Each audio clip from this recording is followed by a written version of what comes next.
Copy revise करी थी? हम्म।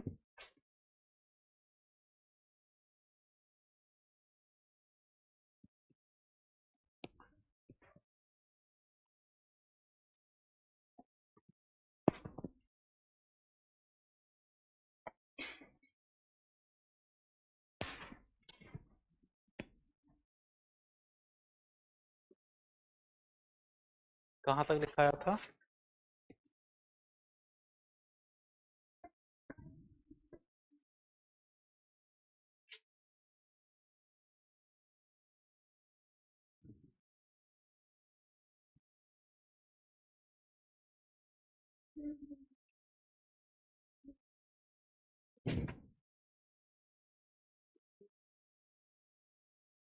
Africa के जंगलों को पढ़ाना है?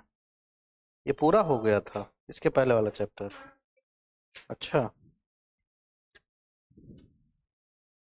क्या लिखा रहा था लास्ट में, क्या लिखाया गया था?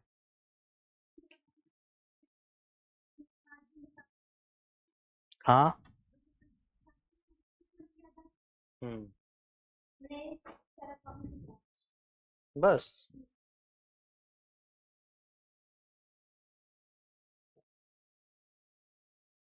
हम्म।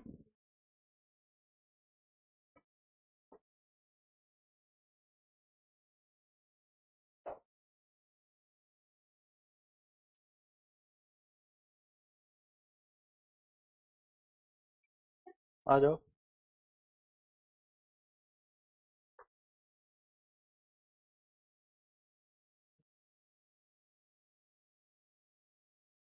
इसके पहले क्या क्या बात हो चुकी है? हेडिंग, पहली हेडिंग फिर से बताओ चैप्टर की। पहली हेडिंग चैप्टर की औपनिवेशिक कानून और नीतियां। तो कानून कौन से थे उनके? कि एक वेस्टलैंड के लिए पॉलिसी थी, एक हमने पढ़ रखा था फॉरेस्ट के लिए पॉलिसी थी, राइट। उन्हें क्या करना था? वेस्टलैंड को यूज करना था, किस पर्पस से? एग्रीकल्चर के पर्पस से।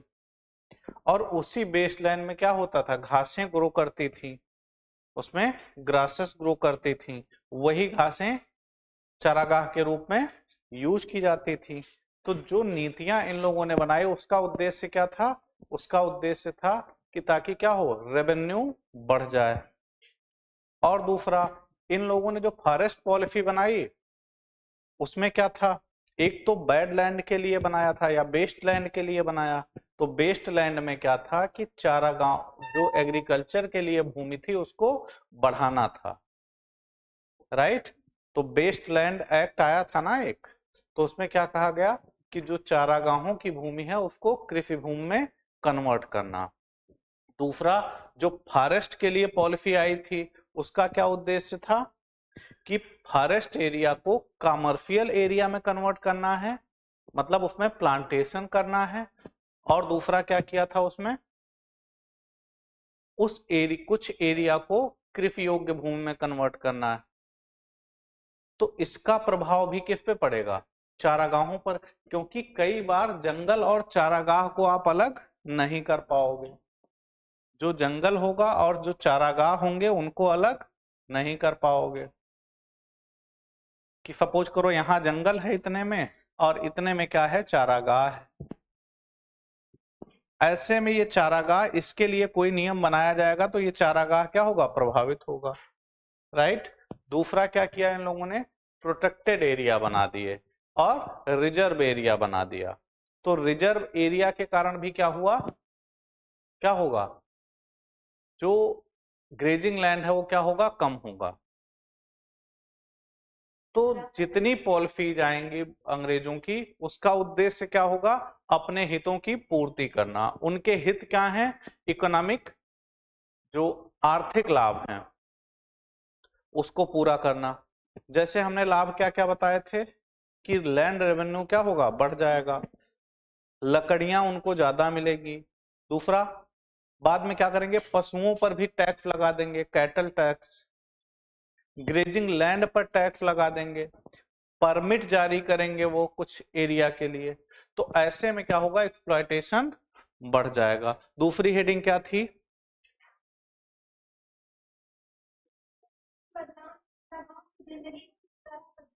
चारागाहों की जिंदगी की चरवाहों की जिंदगी? ठीक है, चरवाहों की जिंदगी कैसे प्रभावित होगी?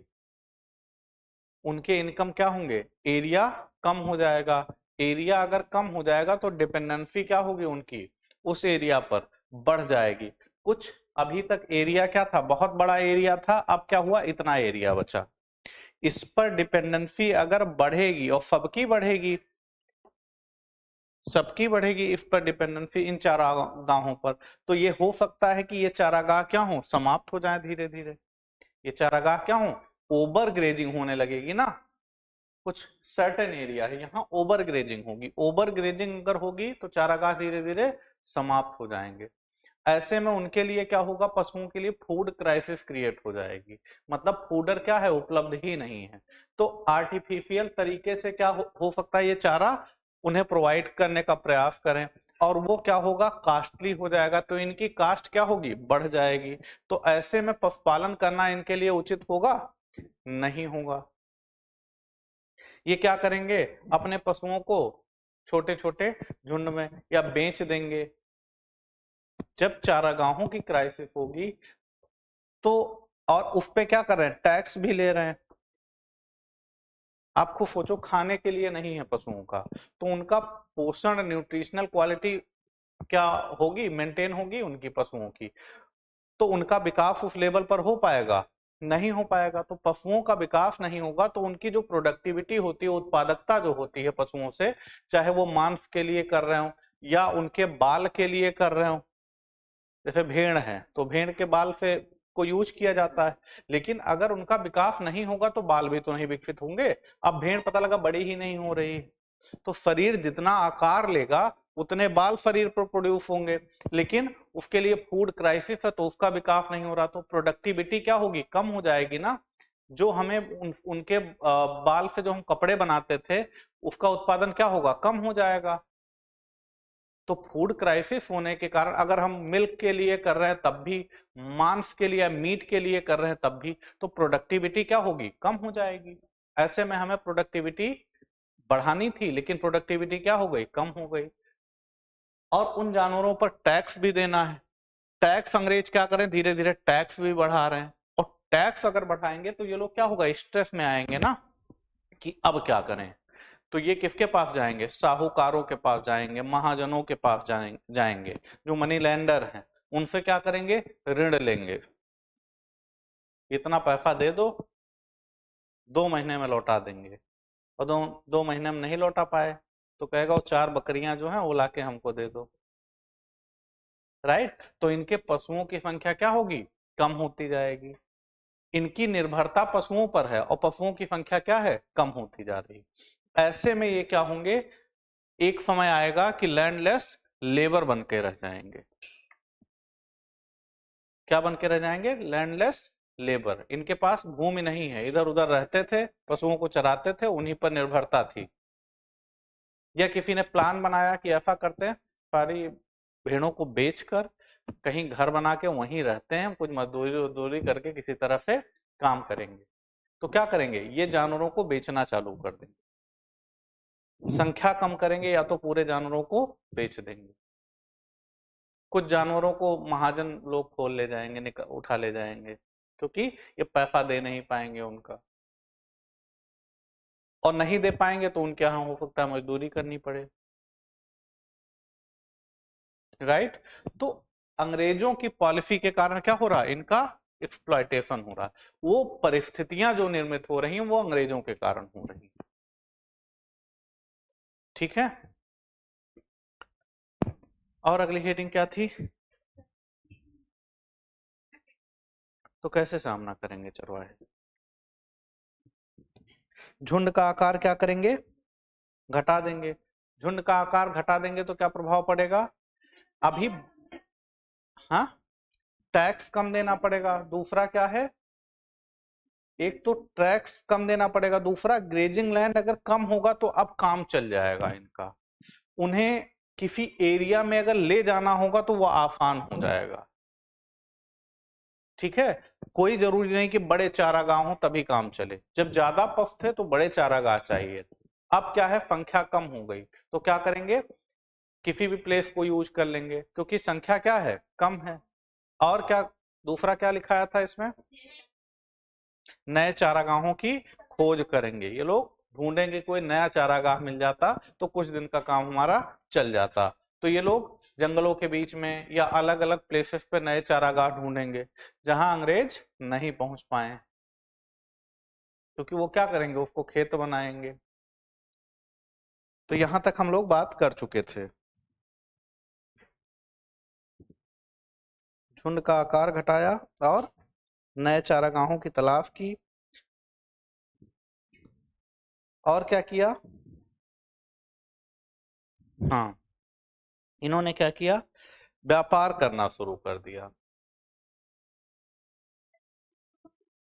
हाँ,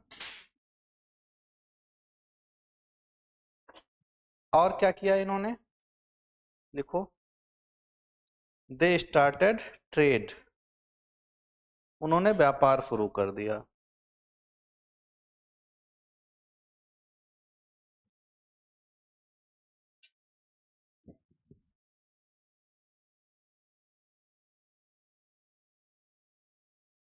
अब देखो इन लोगों ने क्या किया कि इनकी आय जब कम हो गई तो इन्होंने अपनी आय बढ़ानी चाहिए कि इनकम किसी तरह से, अब जो पशुपालन था, एनिमल हस्बेंड्री था, उससे इनकम क्या थी, कम हो गई थी।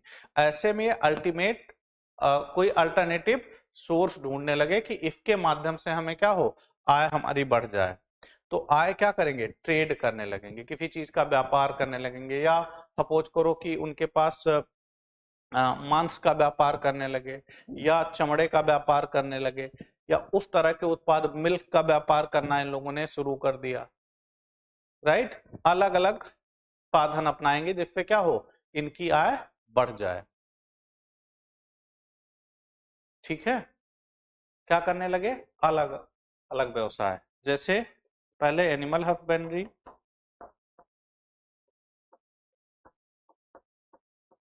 और किस पे निर्भर थी ये, ग्रेजिंग लैंड पर, ग्रेजिंग लैंड पर थी। इनका साइज क्या हुआ, कम होता चला गया। साइज कम हुआ तो इनके लिए इकोनॉमिक क्राइसिस क्रिएट हुई, इकोनॉमिक क्राइसिस, आर्थिक संकट उत्पन्न हो गया। इस आर्थिक संकट के लिए बचने के लिए इन्होंने क्या किया, अल्टरनेटिव सोर्स यूज करने लगे, कुछ और साधन यूज करने लगे जिससे क्या हो, इनकम हो। अन्य साधनों का विकास करने लगे जिससे क्या हो, अल्टरनेटिव आय विकसित हो जाए।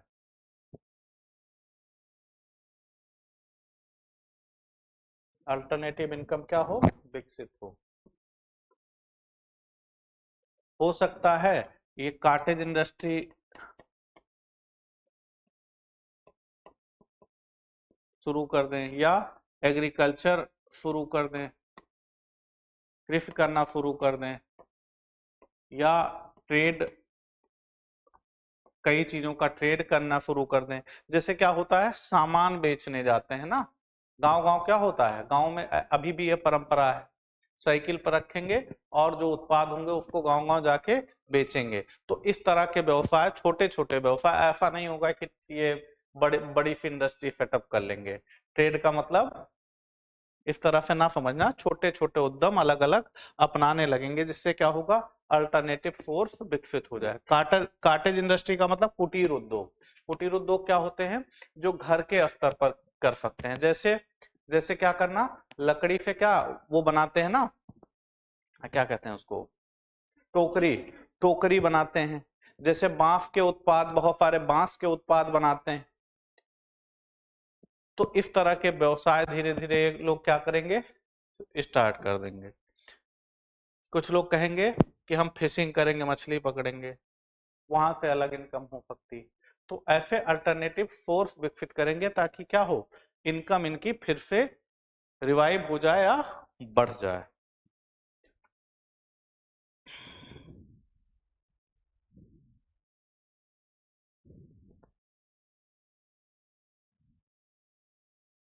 और क्या करेंगे ये?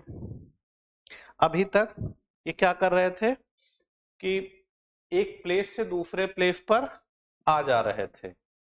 अब जब चारागाह कम हो गए तो क्या करेंगे? ये एक जगह क्या करेंगे, कुछ जानवर अपने हो सकता है बेच दें, उससे कोई जगह ले लें, और अस्थाई निवास का कॉन्सेप्ट यहाँ से पशु जो पशुपालक हैं इनमें भी अस्थाई निवास का कॉन्सेप्ट विकसित होने लगे। हाँ, उसको जो है वो धीरे धीरे क्या होगा, खत्म होता जाएगा, क्योंकि लैंड एरिया क्या है, अब खाली नहीं है।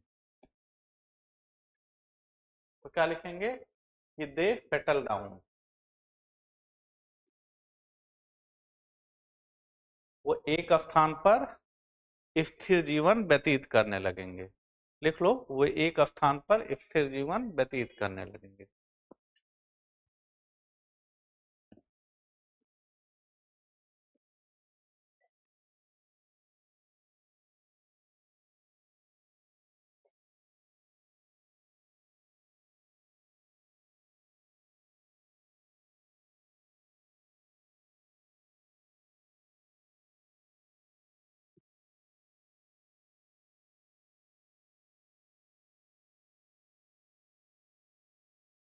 और क्या करेंगे, लेबर में कन्वर्ट हो जाएंगे। पहले क्या है, पशुपालक हैं, और क्या हो जाएंगे बाद में, वहां से इनकम नहीं हो रही है तो क्या करेंगे, एग्रीकल्चर में लेबर का काम करने लगेंगे, या छोटे छोटे उद्योग होंगे वहां काम करने लगेंगे, या माइनिंग में काम करने लगेंगे। राइट, माइनिंग में तो क्या लिखोगे कि दे कन्वर्ट इनटू लेबर्स, वे श्रमिक के रूप में परिवर्तित हो जाएंगे।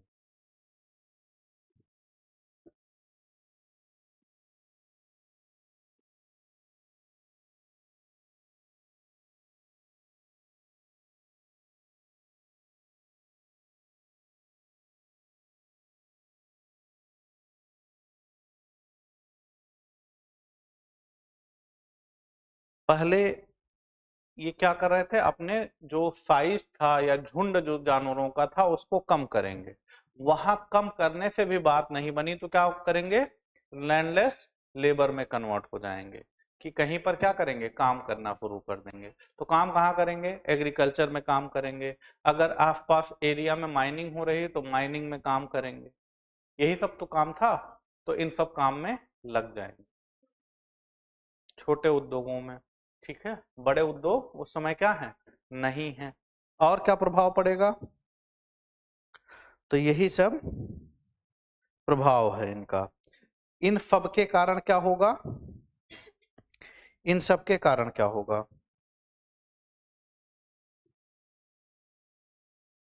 हम्म, इन सब के कारण क्या होगा, इनके जीवन पर क्या प्रभाव पड़ेगा।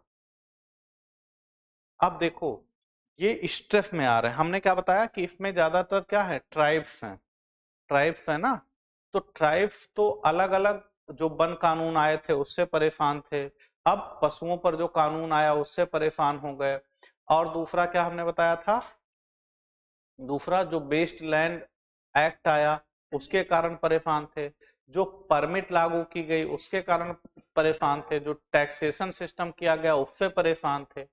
तो बहुत सारे कारण ऐसे थे जो इनकी परेशानी को क्या कर रहे थे, बढ़ा रहे थे। ये जो स्ट्रेस था वो क्या हो रहा था, एक्यूमुलेट हो रहा था, किसी के खिलाफ गुस्सा जो है भरे बैठे हो दिन भर जो है,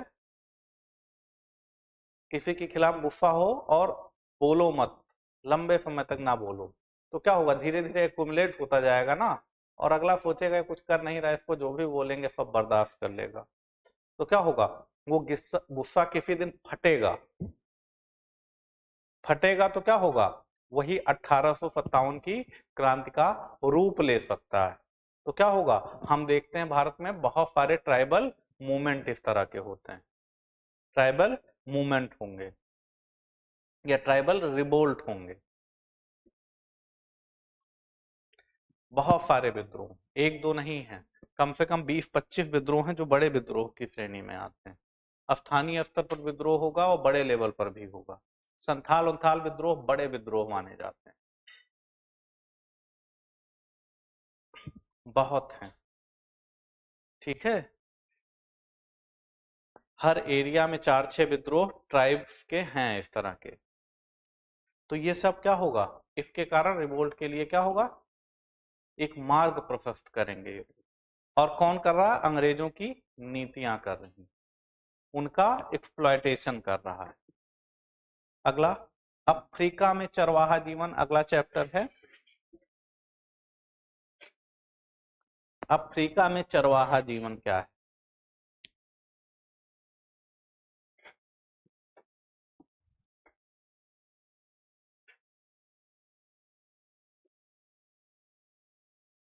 देखो, अफ्रीका के की ज्योग्राफी थोड़ा समझते हो तुम लोग? अफ्रीका ग्लोब में कहाँ है, मैप में देखा है? मैपिंग पढ़ाई गई कि नहीं अभी? हाँ, ये अफ्रीका जब मैप में देखोगे तो क्या हुआ है, इक्वेटर गुजरती है। हाँ, ठीक है, तो इसमें परेशान होने की क्या बात। देखो, ये 0 डिग्री, ठीक है। जीरो जीरो डिग्री का मतलब ये होगा कि यहाँ क्या होगा, टेम्परेचर, यहाँ जो सूर्य का प्रकाश होगा वो 90 डिग्री पर ऐसे पड़ेगा। और जैसे जैसे इस ऊपर जाएंगे तो क्या होगा, जो एंगल ऑफ इंसिडेंस है, जैसे ये समझो यहाँ 0 डिग्री, तो जो सूर्य का प्रकाश होगा यहाँ सीधा पड़ेगा, और जैसे जैसे इधर आएंगे तो क्या होगा, एंगल बढ़ता जाएगा ना। तो 0 डिग्री पर टेम्परेचर सबसे ज्यादा होगा, और यहाँ क्या होगा, टेम्परेचर कम होगा, राइट। तो जहां 0 डिग्री पर यानी इक्वेटर है, इसको क्या कहते हैं हम लोग, विषुवत रेखा कहते हैं। तो विषुवत रेखा पर टेम्परेचर ज्यादा है, क्यों, क्योंकि सूर्य का प्रकाश यहाँ क्या पड़ रहा है, सीधा पड़ रहा है। यहाँ जो एंगल है वो कितना बनेगा, 90 डिग्री का, और ये एंगल क्या होगा, धीरे धीरे कम होता जाएगा, और ज्यादा कम हो जाएगा तो टेम्परेचर यहाँ क्या होगा, बहुत कम हो जाएगा, राइट। तो इस रीजन में क्या है, अफ्रीका है यहाँ पर, ऐसे ऐसे अफ्रीका है, समझने के लिए बना रहा है, ऐसे मत देखना। अफ्रीका इस तरफ से है बीच में, यहां से कौन सी रेखा गई है, और यहां से, तो तीनों रेखाएं, कर्क रेखा, मकर रेखा और विषुवत रेखा, तीनों रेखाएं कहां से गई हैं, इसी रीजन से गई। ऐसे में हम ये समझ सकते हैं कि यहाँ टेम्परेचर क्या है, ज्यादा है, इस कॉन्टिनेंट में क्या है, टेम्परेचर ज्यादा है। और हमने क्या बताया था कि पशुपालन कहाँ ज्यादा होगा, तो पहाड़ी क्षेत्रों पर ज्यादा हो सकता है, और सूखा प्रभावित क्षेत्र पर जहां औसत से कम वर्षा होती है, उस एरिया में क्या होता है, पशुपालन ज्यादा होता है। या पशुपालन ना कहो कि चारागाह वहां ज्यादा होंगे, घास स्थल वहां क्या होंगे, ज्यादा होंगे। तो घास जहां होंगी वहां पशुओं को के लिए क्या होगी, अनुकूल स्थितियां उत्पन्न हो जाएंगी। तो अफ्रीका का बहुत सारा रीजन क्या है, अफ्रीका का बहुत सारा रीजन किस तरह का है, ये पूरा इक्वेटर यहां से गया सपोज करो, तो इस रीजन में जहां से इक्वेटर जाएगा वहां क्या होगा, इक्वेटोरियल रेन फॉरेस्ट का विकास होगा। किसका विकास होगा, इक्वेटोरियल रेन फॉरेस्ट का विकास होगा। विषुवत रेखीय वर्षा वनों का विकास होगा। विषुवत रेखीय वर्षा वन समझ रहे हो, इक्वेटोरियल रेन फॉरेस्ट, अगर ये टर्म समझ में आ रहा है क्या होता है, समझ में आ रहा है, किसी को आ रहा है यहाँ, इक्वेटोरियल रेन फॉरेस्ट, इसका मतलब क्या है, देखो यहां हमने क्या बताया, सूर्य का प्रकाश तेज पड़ रहा है, टेम्परेचर ज्यादा है, टेम्परेचर ज्यादा है, टेम्परेचर ज्यादा है तो रेन क्या होगी, वर्षा, वर्षा ज्यादा होगी, और टेम्परेचर ज्यादा है और वर्षा भी ज्यादा हो रही है। तीसरा क्या होगा, जो यहाँ प्लांट होंगे वो क्या करेंगे, फोटोसिंथेसिस कम करेंगे कि ज्यादा करेंगे, प्रकाश, प्लांट जो है वो प्रकाश संश्लेषण कम करेंगे कि ज्यादा, ज्यादा करेंगे। तो यहाँ प्लांट क्या करेंगे, फोटोसिंथेसिस ज्यादा करेंगे, और फोटोसिंथेसिस से ये क्या करते हैं, भोजन बनाते हैं, राइट। तो यहां पर अनुकूल स्थितियां किसके लिए हैं, प्लांट के विकास के लिए क्या है, अनुकूल स्थितियां हैं। टेम्परेचर ज्यादा है, बर्फ प्लांट के ग्रोथ के लिए क्या महत्वपूर्ण है? टेम्परेचर हो तो फोटोसिंथेसिस कर लेंगे, और दूसरा बर्फा हो। अगर ठीक ठाक बारिश हो रही तो प्लांट का विकास क्या होगा? ज्यादा होगा। तो यहां पर क्या होगा? बायोडाइवर्सिटी बहुत ज्यादा पाई जाएगी। तो इसको हम लोग क्या कहेंगे? Equatorial rain forest. तो इक्वेटर जहां से भी जाएगी वहां इक्वेटोरियल रेन फॉरेस्ट का विकास होगा, राइट। तो अफ्रीका में यहां से गई है, तो यहां हमने पढ़ा होगा, यहाँ एक बेसिन है, कांगो बेसिन। क्या है? Congo basin. वहां पर एक कांगो या जायरे रिवर फ्लो करती है, और उस बेसिन को क्या कहा जाता है? Congo basin. उस कांगो बेसिन में वेजिटेशन क्या है? बहुत ज्यादा है। डाइवर्सिटी क्या है? बहुत ज्यादा है, राइट। जो आप लोग वो देखते हो ना, अजगर पिक्चरों में, एनाकोंडा, वो सब जो कल्पनाएं हैं इसी क्षेत्रों के लिए। कि वो इतना तेज दौड़ता है, समझ में नहीं आता उतना तेज दौड़ कैसे सकता है, क्योंकि वेट क्या होता है? बहुत ज्यादा होता है, इतना तेज वो दौड़ नहीं सकता, लेकिन फिल्मों में दिखाते हैं तो हम मानते हैं फिर दौड़ते होंगे। इसके बाद जो अफ्रीका का क्षेत्र है, यानी यहाँ इक्वेटोरियल रेन फॉरेस्ट है, इसके ये वाला पूरा क्षेत्र इधर अफ्रीका का, ये पूरा क्षेत्र क्या है? ये इक्वेटोरियल रेन फॉरेस्ट है। इसके अलावा जो क्षेत्र है वो किसके लिए है? ग्रेजिंग के लिए सुटेबल।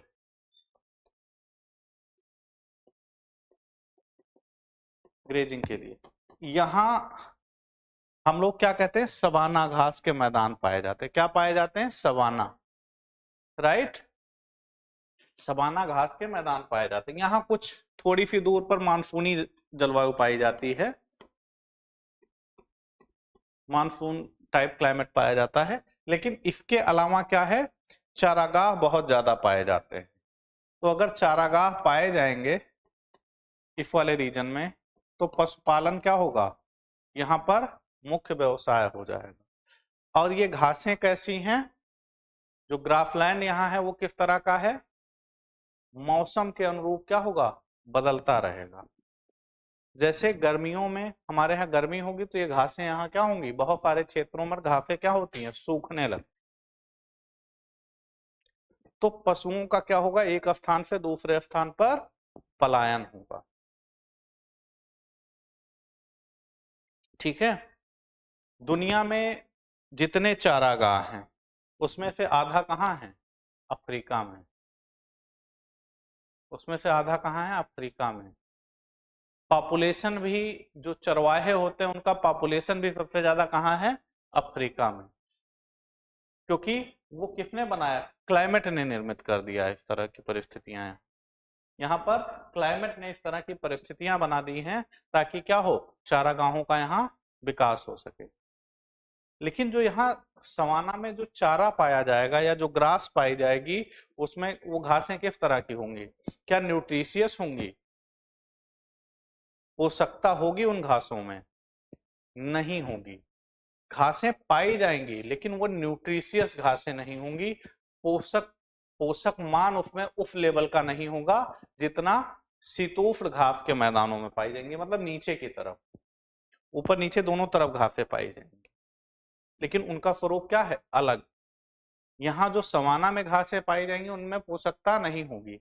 इसमें बहुत तरह की घासें पाई जाती हैं, जैसे हाथी घास पाई जाती है जिसको हम लोग एलिफेंट ग्रास कहते हैं। एलिफेंट ग्रास की खास बात क्या है? कि उसमें एलिफेंट खो जाती। इतनी बड़ी बड़ी घासें होती कि हाथी भी दिखाई नहीं देती, लेकिन वो कोर्स होती है, वो बहुत टाइट होती हैं वो घासें, खाने में बहुत बेहतर नहीं होती। लेकिन क्या है? जीवन निर्वाह के लिए वहां जो पशुपालन होता है वो जीवन निर्वाह के लिए होता है।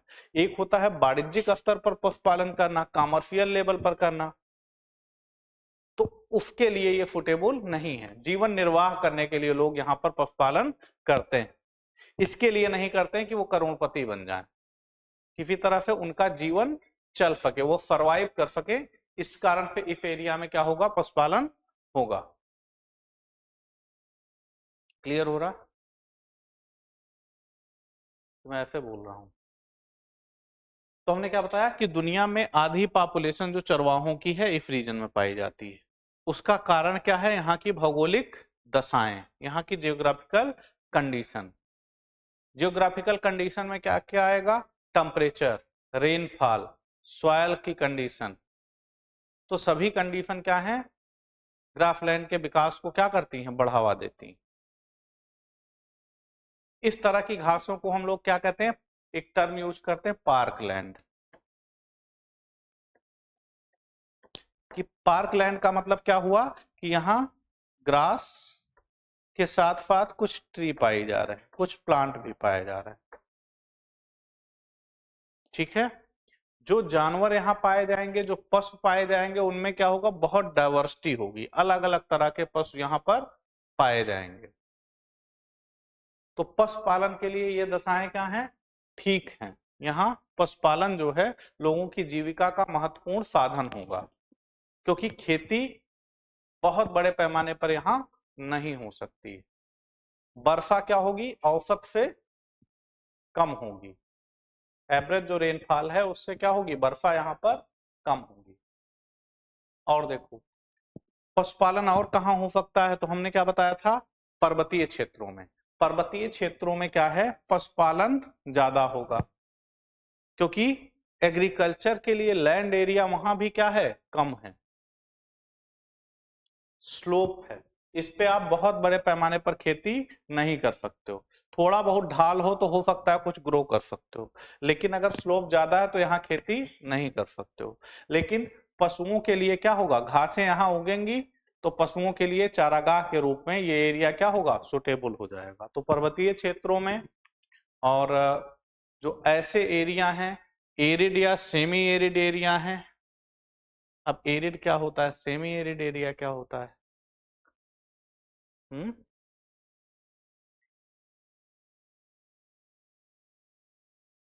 देखो 25 सेंटीमीटर से कम होगा तो वो डेजर्ट हो जाएगा, राइट। तो मान के चलो कि अगर 75 सेंटीमीटर मान के चलो कि उससे कम बारिश हो रही, तो हम लोग मान लेते हैं कि ये एरिया एरिड और सेमी एरिड है, राइट। तो बहुत अलग अलग किताबों में अलग अलग मिलेगा, 100 से नीचे भी कई जगह लिख दिया जाता है कि सेमी एरिड एरिया है या एरिड एरिया है। लेकिन हम मान के चलते हैं कि सेमी एरिड एरिड वो एरिया है जो कितना है? 75 सेंटीमीटर से 25 सेंटीमीटर के बीच में जहां बर्फा हो रही वो एरिड या सेमी एरिड एरिया है। ठीक है। जहां बारिश क्या हो? कम हो, तो ये एरिया क्या है? कम बारिश वाले क्षेत्र हैं। और इसके ऊपर क्या है? यहाँ पर आपने पढ़ रखा होगा सहारा डेजर्ट है। तो सहारा डेजर्ट में भी पशुपालन होगा, हमने बताया था। डेजर्ट में भी क्या होता है? पशुपालन होता है, या चारागाहों का विकास वहां होगा, कल हमने बताया था। तो अफ्रीका में भी देखने को मिलेगा। तो अफ्रीका में चरवाहों का जीवन किस तरह का होगा? क्या ये एक प्लेस पर रहेंगे? नहीं, ये क्या करेंगे? मूव करते रहेंगे। अपनी जरूरतों के हिसाब से क्या होगा? इनमें मूवमेंट देखा जाएगा, राइट। लिखो थोड़ा सा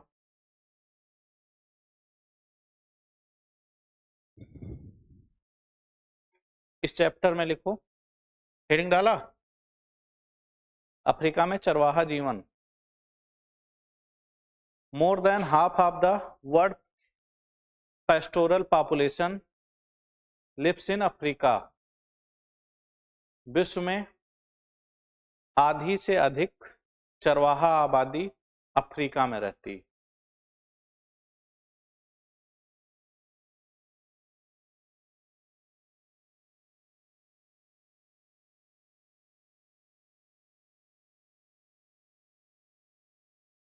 विश्व की आधी से अधिक चरवाहा आबादी अफ्रीका में रहती है। More than half of the world pastoral population lives in Africa. देखो, over 22 million African depend on pastoral activity for their livelihood. 22 million से अधिक अफ्रीकी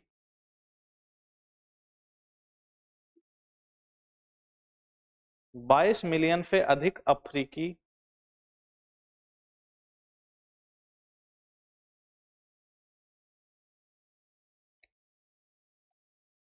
over 22 million African depend on pastoral activity for their livelihood.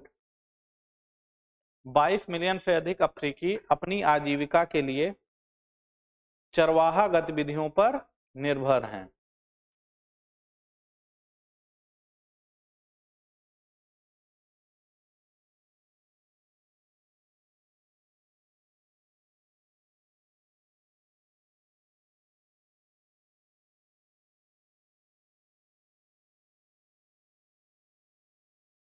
अब यहां कौन से tribes इस activity में इन्वॉल्व हैं, लिखो। दे इंक्लूड कम्युनिटीज, क्या हुआ, छूट गया, चरवाहा गतिविधियों पर निर्भर हैं, लिखो। दे इंक्लूड कम्युनिटीज, इनमें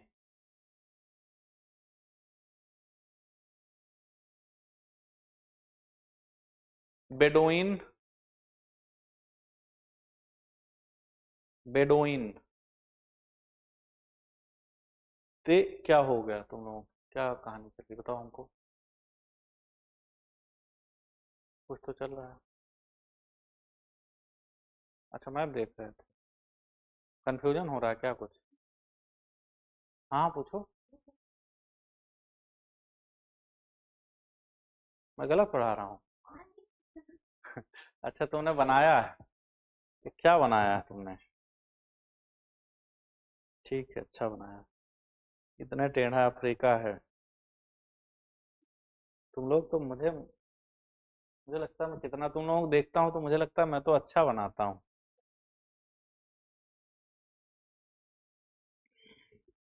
हाँ, कोई दिक्कत नहीं, वो अफ्रीका वालों को प्रॉब्लम है तुम्हारी, तुमने तो बना दिया।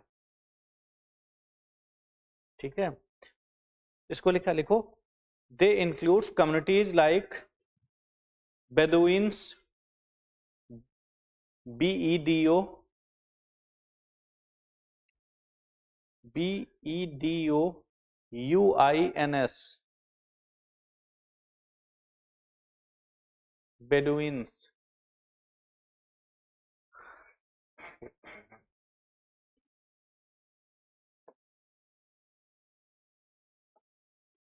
बेडुइन ऐसे लिख,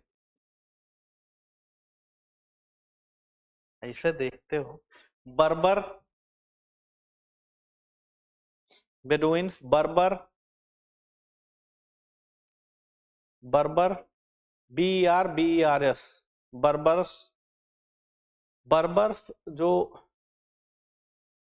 बर्बर ट्राइब्स हैं, नाम है उनका, ठीक है, ये सब ट्राइब्स के नाम है, ये रटना पड़ेगा तुम्हें। ट्यूनीसिया, अल्जीरिया, ये सब वहां पाए जाते हैं। अगला लिखो, मसाई, MAMAASAI,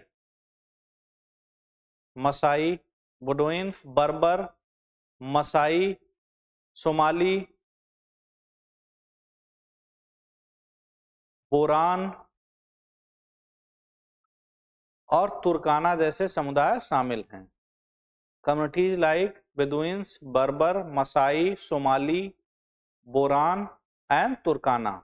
वहां पर तुर्काना एक लेक भी पाई जाती, ठीक है। लिखो, दे raise cattle, they raise RAISE, they raise cattle, comma, camels, goats, सीप, वे मवेशी, ऊंट, बकरी, भेड़ और गधे पालते हैं। They raise cattle, camel, goat, sheep and donkeys, और गधे पालते हैं।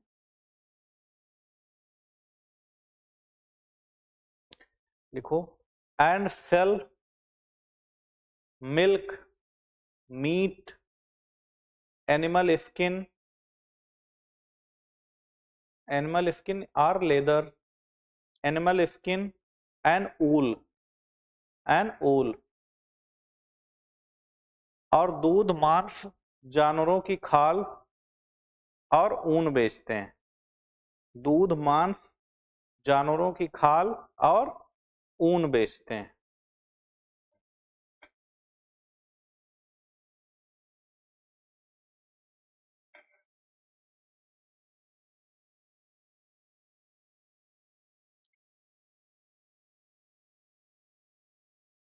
लिखो, भारतीय चरवाहों की तरह, लाइक इंडियन पैस्टोरलिस्ट,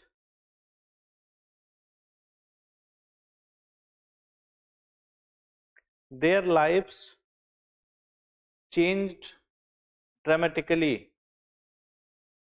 भारतीय चरवाहों की तरह औपनिवेशिक काल में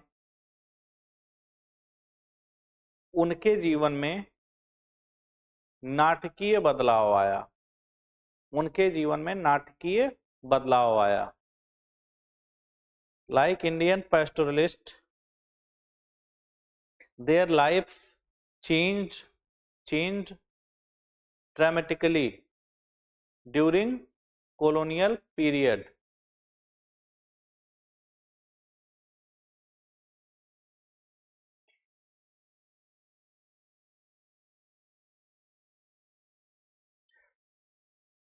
अब उसमें अगली हेडिंग होगी, देखो, चारागाह कहाँ चले गए। ऐसा कुछ लिखा है? हाँ, वही मतलब चारागाहों का क्या होगा जो नाटकीय बदलाव भारत में क्या हुआ था चारागाहों के खिलाफ, कि अंग्रेजों ने नियम बना दिए बहुत सारे। तो भारत में क्या किया गया था, उन्होंने भारत में क्या किया कि जैसे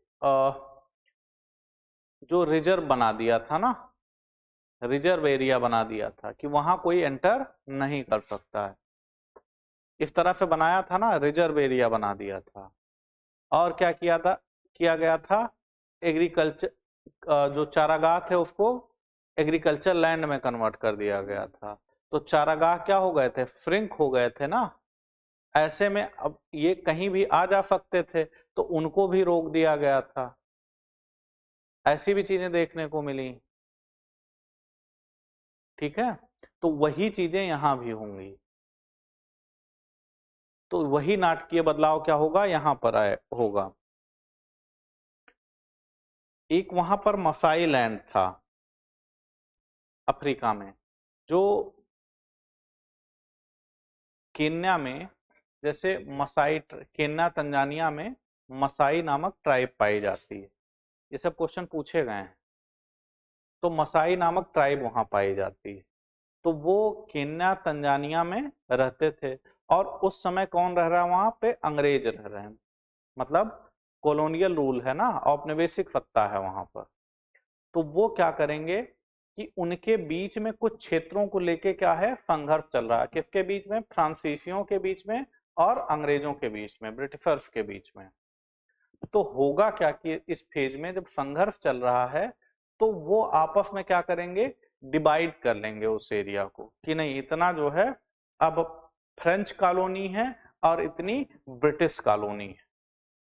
और ऐसे रेखा खींच देंगे कि अब ये हमारा, ये तुम्हारा। लेकिन जो लोकल कम्युनिटीज रहती थी वहां, उनसे इस पे क्या मतलब। और थोड़ी बहुत संख्या नहीं, 1.5-2 लाख की संख्या थी। आपने बॉर्डर बनाया तो कुछ लोग इधर चले गए, कुछ लोग इधर चले गए। ये लोग अभी क्या करते थे कि जैसे क्लाइमेट चेंज हुआ, सपोज करो यहाँ वर्षा नहीं हो रही, उस एरिया में वर्षा हुई, तो ये पशुओं को लेकर उस तरफ चले जाते थे। बड़ी संख्या में पशुओं को लेकर दूसरी तरफ चले जाते थे। कुछ दिन वहां रहते थे। जब यहाँ मौसम अनुकूल होता था, स्थानीय स्तर पर वर्षा हो जाती थी, तो लौट आते थे। हमने कल क्या बताया था, इससे क्या होता था कि हर एरिया में एक लंबा समय मिल जाता था वेजिटेशन के ग्रो होने का। अगर एक ही प्लेस पर चारागाह होगा तो धीरे धीरे क्या होगा, ये एक्टिविटी होगी तो धीरे धीरे चारागाह क्या होंगे, खत्म हो जाएंगे। वहां पर क्या कर रहे थे, इन चारागाहों में एक प्लेस छोड़ते थे, दूसरे जगह जाते थे, तब तक यहाँ ग्रो हो जाता था। तो ये साइक्लिक एक तरह से साइकिल बनी हुई थी और चारागाहों का विकास होता रहता था। तो चारागाह क्या थे? सस्टेनेबल बने हुए थे। इन लोगों ने क्या किया? अंग्रेजों ने बॉर्डर बना दिया। अब कुछ मसाई ट्राइब उस तरफ रह गए, कुछ इस तरफ। अब कह रहे नहीं, आ जा नहीं सकते हो तुम लोग, अब तो ये अंतरराष्ट्रीय सीमा है। तो क्या वो मानेंगे? नहीं मानेंगे, तो विवाद होगा। दूसरा, उन लोगों ने क्या किया, यहीं पर एक नेशनल पार्क है, आप लोगों ने हो सकता नाम सुना हो, मसाई मारा नेशनल पार्क। दो तीन नेशनल पार्क हैं इस एरिया में, उसमें सबसे फेमस है मसाई मारा नेशनल पार्क। तो मसाई ये ट्राइब है और वहां पर एक मारा नाम से नदी फ्लो करती है। उस आधार पे उस नेशनल पार्क को क्या बना दिया गया? मसाई मारा नेशनल पार्क। तो जब नेशनल पार्क बना दिया गया तो नेशनल पार्क के क्या होते हैं? कुछ रूल होते हैं। वहां इलीगल एक्टिविटी कोई भी अलाउ नहीं की जाती है। वो कंप्लीटली प्रोटेक्टेड एरिया होता है, आप नेशनल पार्क में नहीं जा सकते हो। अब तुम ये ना कहना कि मैं तो गया था सर, जा सकते हो, लेकिन वहां जानवर आजाद होते हैं। नेशनल पार्क में क्या होता है कि वहां जानवर खुले होते हैं, तुम पिंजड़े में हो। वहां गाड़ियों से जाओगे तो बख्तरबंद गाड़ियां होंगी, वहां जानवरों को पिंजरों में बंद नहीं किया जाता, वहां तुमको बंद किया जाता। राइट? वो जानवर फ्री होते हैं। और नेशनल पार्क का रूल क्या है कि वहां से आप एक पत्ती नहीं उठा सकते हो, वहां से लकड़ियां नहीं उठा सकते हो, कोई भी इलीगल एक्टिविटी वहां अलाउ ही नहीं। आप घूम सकते हो, पहले घूमना भी नहीं अलाउ था, अब चूंकि अलाउ किया गया है, लेकिन क्या है, वो रिस्ट्रिक्शन के साथ है। आप जाएंगे, रूट से होकर जाइए, देखते जाइए, आप आराम से फोटो वोटो खींच सकते हो, लेकिन उनको डिस्टर्ब नहीं कर सकते हो। राइट? तो वहां पर जब इस तरह का रिस्ट्रिक्शन लगा दिया जाएगा कि जहां वो अपने पशु चराने जाते थे, अब कह रहे हो कि नहीं ये अब नेशनल पार्क बन चुका है, यहां तुम नहीं आ सकते हो, तो उनको अच्छा लगेगा? नहीं अच्छा लगेगा। तो धीरे धीरे क्या होगा, उसके बाद क्या करेंगे कि उसी एरिया को अब रेवेन्यू भी उनको चाहिए, तो मसाई मारा नेशनल पार्क बनाएंगे। 3-4 नेशनल पार्क उस एरिया में बड़े बड़े बना दिए गए, बहुत फेमस नेशनल पार्क है मसाई मारा नेशनल पार्क। तो और भी कई नेशनल पार्क छोटे छोटे वहां आसपास के एरिया में बना दिए जाएंगे। जो नेशनल पार्क बनाए गए वो इनके लिए जो ट्राइब्स रह रहे हैं उनके लिए क्या है? चारागाह है। अब वहां क्या हुआ? एरिया क्या हुआ? उनका कुछ एरिया नेशनल पार्क बन गया, तो उनका एरिया क्या हुआ? लिमिटेड हो गया। एक तो पहले इन लोगों ने क्या किया कि देशों में बांट दिया उसको, कि नहीं ये हमारा है और वो एरिया तुम्हारा है। तो पहले इन्होंने क्या किया, कोई एरिया था इसको ऐसे दो भागों में बांट दिया कि इधर जो तंजानिया वाला क्षेत्र है और इधर केन्या वाला रीजन है, सपोज करो ऐसे। अब इस तरह से अगर बांट दिया जाएगा और यहाँ भी नेशनल पार्क अलग अलग बना दिए गए, यहाँ एक नेशनल पार्क है, यहाँ ऐसे 2 नेशनल पार्क बना दिए गए, छोटा बड़ा इस तरह से, और यहाँ वो जा नहीं सकते हैं। यहाँ कुछ ट्राइब्स रह रहे हैं इस एरिया में और यहाँ रह रहे हैं, तो इनको विस्थापित नहीं किया, अब तुम यहाँ से जाओ, अब यहाँ ये नेशनल पार्क है, यहाँ क्या है? नेशनल पार्क है।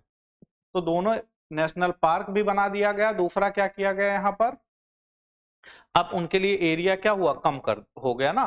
फिर कहा अंग्रेजों ने नहीं, ये इतना बड़ा ग्रेजिंग लैंड है, इसको एग्रीकल्चर में कन्वर्ट करो, एग्रीकल्चर लैंड में कन्वर्ट करो। तो इसी एरिया में जो बचा हुआ क्षेत्र था वहां क्या किया गया? एग्रीकल्चर लैंड में कन्वर्ट कर दिया गया। किस में कन्वर्ट कर दिया गया? एग्रीकल्चर लैंड में कन्वर्ट कर दिया। अब वो क्या हो गए? फ्रिंक होने लगे, कुछ एरिया में लिमिटेड होने लगे धीरे धीरे। तो जो समस्याएं भारत में पशुपालकों के साथ आ रही थी, वही यहाँ उत्पन्न होने लगी। राइट? तो इनका जीवन क्या होगा? बहुत ज्यादा इन चीजों से प्रभावित हो जाए। अब पीसीएस वाले क्वेश्चन पूछते हैं मसाई मारा नेशनल पार्क कहाँ पाया जाएगा? तो सोचोगे भारत में मध्य प्रदेश में तो नहीं है, और है अफ्रीका में। एक ऐसे पीसीएस में क्वेश्चन पूछा गया था, शुक्ला फांटा वन्य जीव अभ्यारण्य, तो उसमें ऑप्शन था भारत, श्रीलंका, भूटान। तो कुछ लोगों ने दिमाग लगाया कि वहां तो बौद्धिस्ट रहते हैं, जो श्रीलंका है, वहां नाम आप देखोगे तो जैसे लोगों के नाम हैं वैसे प्लेस के नाम होंगे। तो कुछ लोगों ने तुरंत ये सोचा कि नहीं, ये वहां श्रीलंका में तो नहीं हो सकता है। देखो कैसे अप्रोच काम करता है। फिर कुछ लोगों ने सोचा कि फुकला उकला बांग्लादेश में भी नहीं होंगे। ऐसे देखो अप्रोच कैसे काम करता है। इंडिया में मैंने सुना नहीं, इंडिया का सब हमने पढ़ रखा है। एक लड़का बता रहा था मुझसे कि सर मैंने ऐसे अप्रोच लगाया कि इंडिया में सब पढ़ रखा था, इंडिया में था नहीं। और शुक्ला जी श्रीलंका में भी नहीं होंगे क्योंकि श्रीलंका बौद्धिस्ट कंट्री है, कुछ मुस्लिम्स हैं वहां पर, राइट। बांग्लादेश में भी नहीं हो सकता, तो पक्का ये नेपाल में होगा। और क्वेश्चन सही हो गया उनका। ठीक है, कुछ लोगों ने ये सोचा हो सकता है नया बनाया गया हो भारत में, हमको ना पता हो, तो उन लोगों का गलत हो गया। तो मसाई मारा कहाँ है? अफ्रीका में, ध्यान रखना है इसका। ठीक है, लिखो थोड़ा सा इसमें।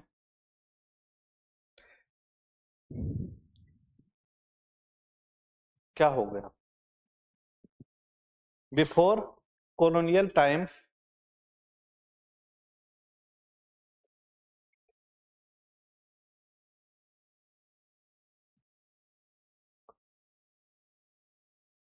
before colonial times, Maasai land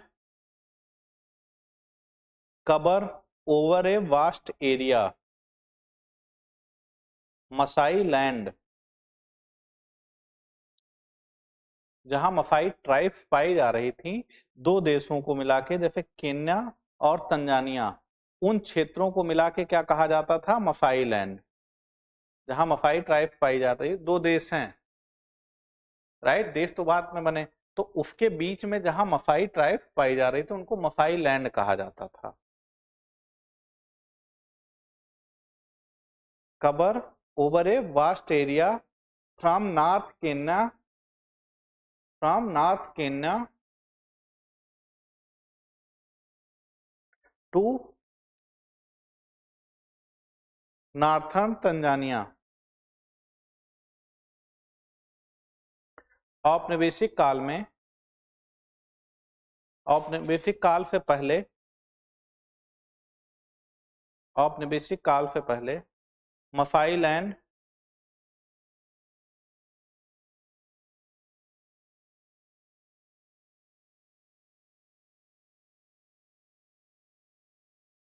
Kenya और तंजानिया का,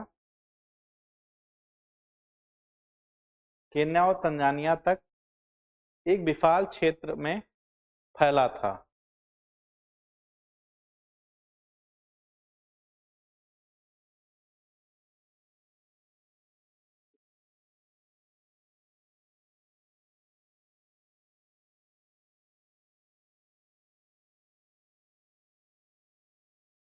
देखो, इन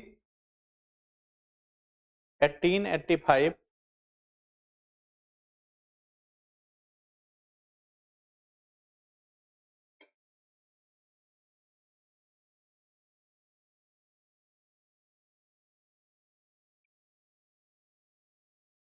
in 1885 an international boundary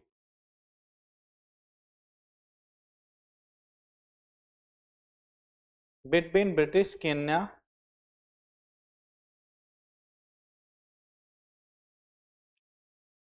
and German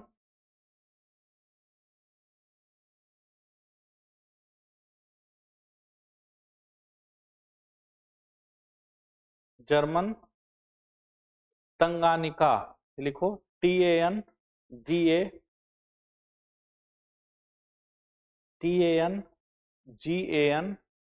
GANYIKA and German Tanganyika cut Maasai land into two parts. 1885 में ब्रिटिश केन्या और जर्मन तंजानिका तंगानिका जर्मन तंगानिका के बीच जर्मन तंगानिका तंगानिका के बीच एक अंतरराष्ट्रीय सीमा ने मसाई लैंड को 2 हिस्सों में काट दिया।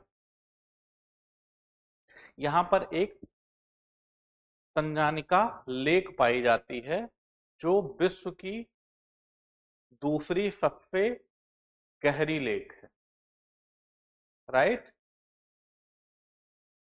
यहां पर इस नाम से क्या पाई जाती है, लेक पाई जाती, क्या नाम है, तंगानिका, बोलो। तंगानिका लेक पाई जाती है जो विश्व की सेकेंड डीपेस्ट लेक है। पहली कौन सी है, बैकाल, पहली कौन सी है, बैकाल, वो साइबेरिया में पाई जाती है, राइट। तो ये सबसे गहरी लेक है। तो इसके नाम से ही इस क्षेत्र का नाम जाना जाता था। अंतरराष्ट्रीय सीमा ने मसाई लैंड को 2 हिस्सों में काट दिया।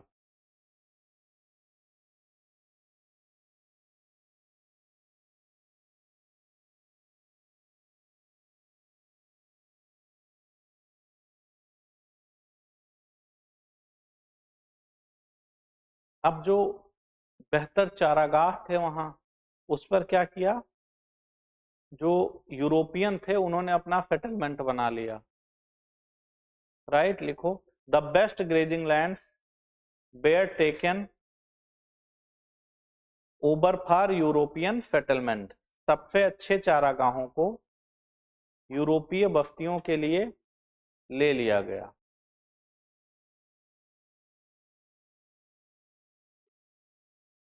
The best grazing lands where taken over for European settlement. सबसे अच्छे चारागाहों को यूरोपीय बस्तियों के लिए ले लिया गया।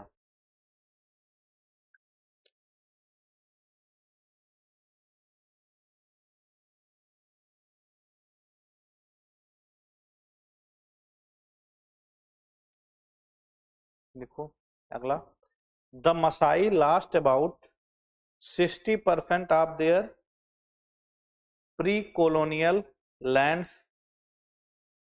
The Maasai lost about 60% of their pre-colonial land and were pushed। मसाई अपनी औपनिवेशिक पूर्व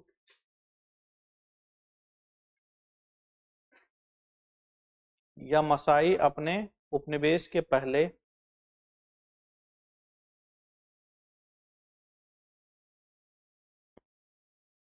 की लगभग 60% भूमि खो बैठे।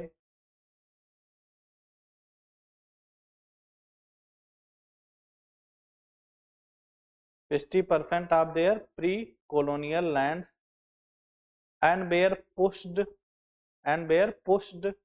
into a small were pushed into a small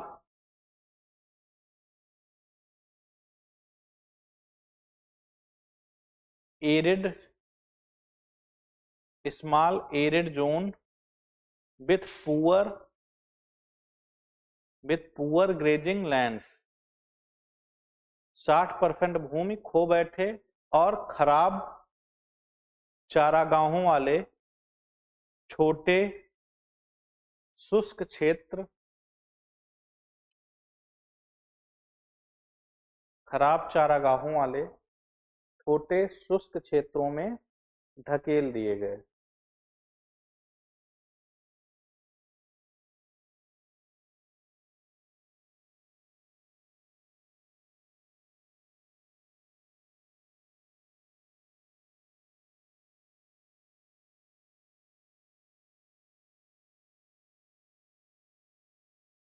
लिखो, लार्ज एरिया बेयर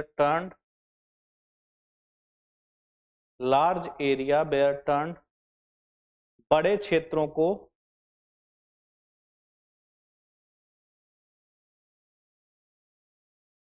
मसाई मारा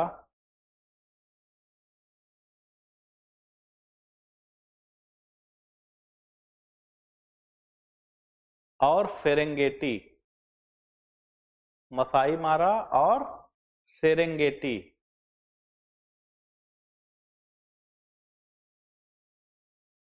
Serengeti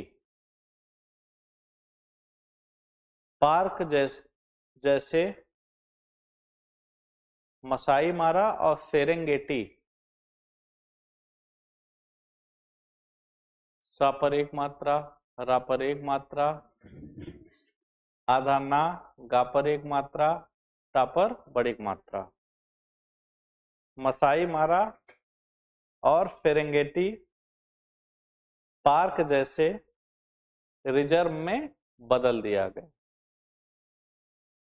large area were turned into reserve like Maasai Mara and Serengeti, FERENGETI, Serengeti national park.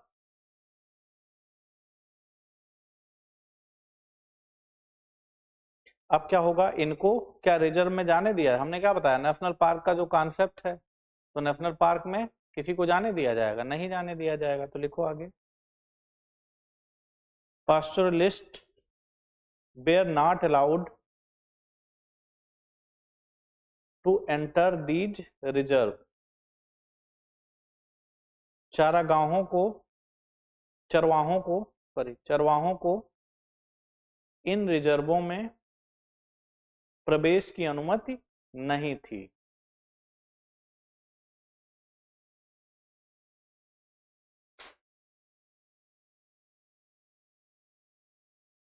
Not allowed to enter these reserves, comma, which were traditionally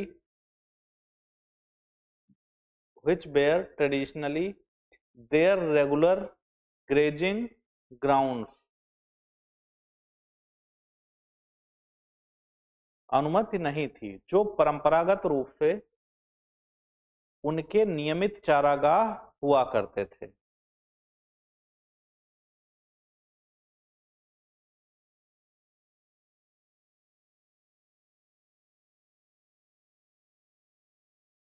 Which were traditionally their regular grazing grounds, जो परंपरागत रूप से उनके नियमित चारागाह हुआ करते थे,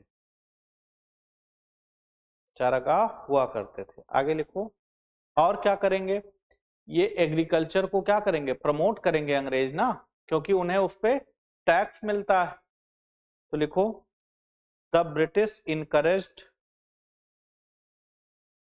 local peasants to expand cultivation, अंग्रेजों ने स्थानीय किसानों को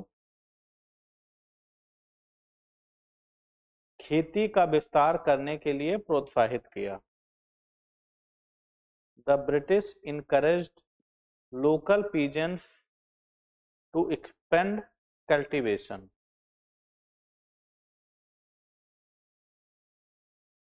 अंग्रेजों ने स्थानीय किसानों को खेती का विस्तार करने के लिए प्रोत्साहित किया।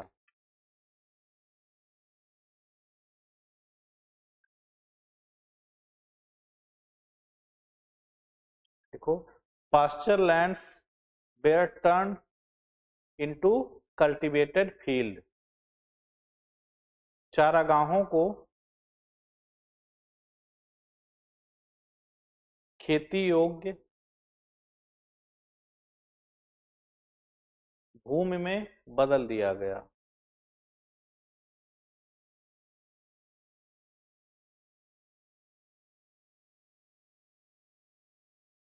जिससे चराई क्षेत्र और कम हो गए। Turn into cultivated field further reducing grazing areas.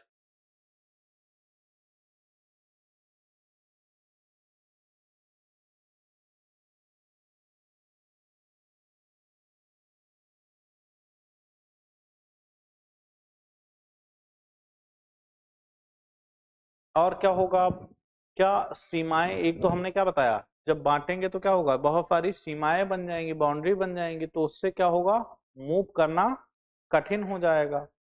जैसे देखो भारत में क्या हुआ था, जब भारत पाकिस्तान विभाजन हुआ तो जो डेजर्ट एरिया था, थार का जो डेजर्ट था उसका कुछ एरिया पाकिस्तान में भी है।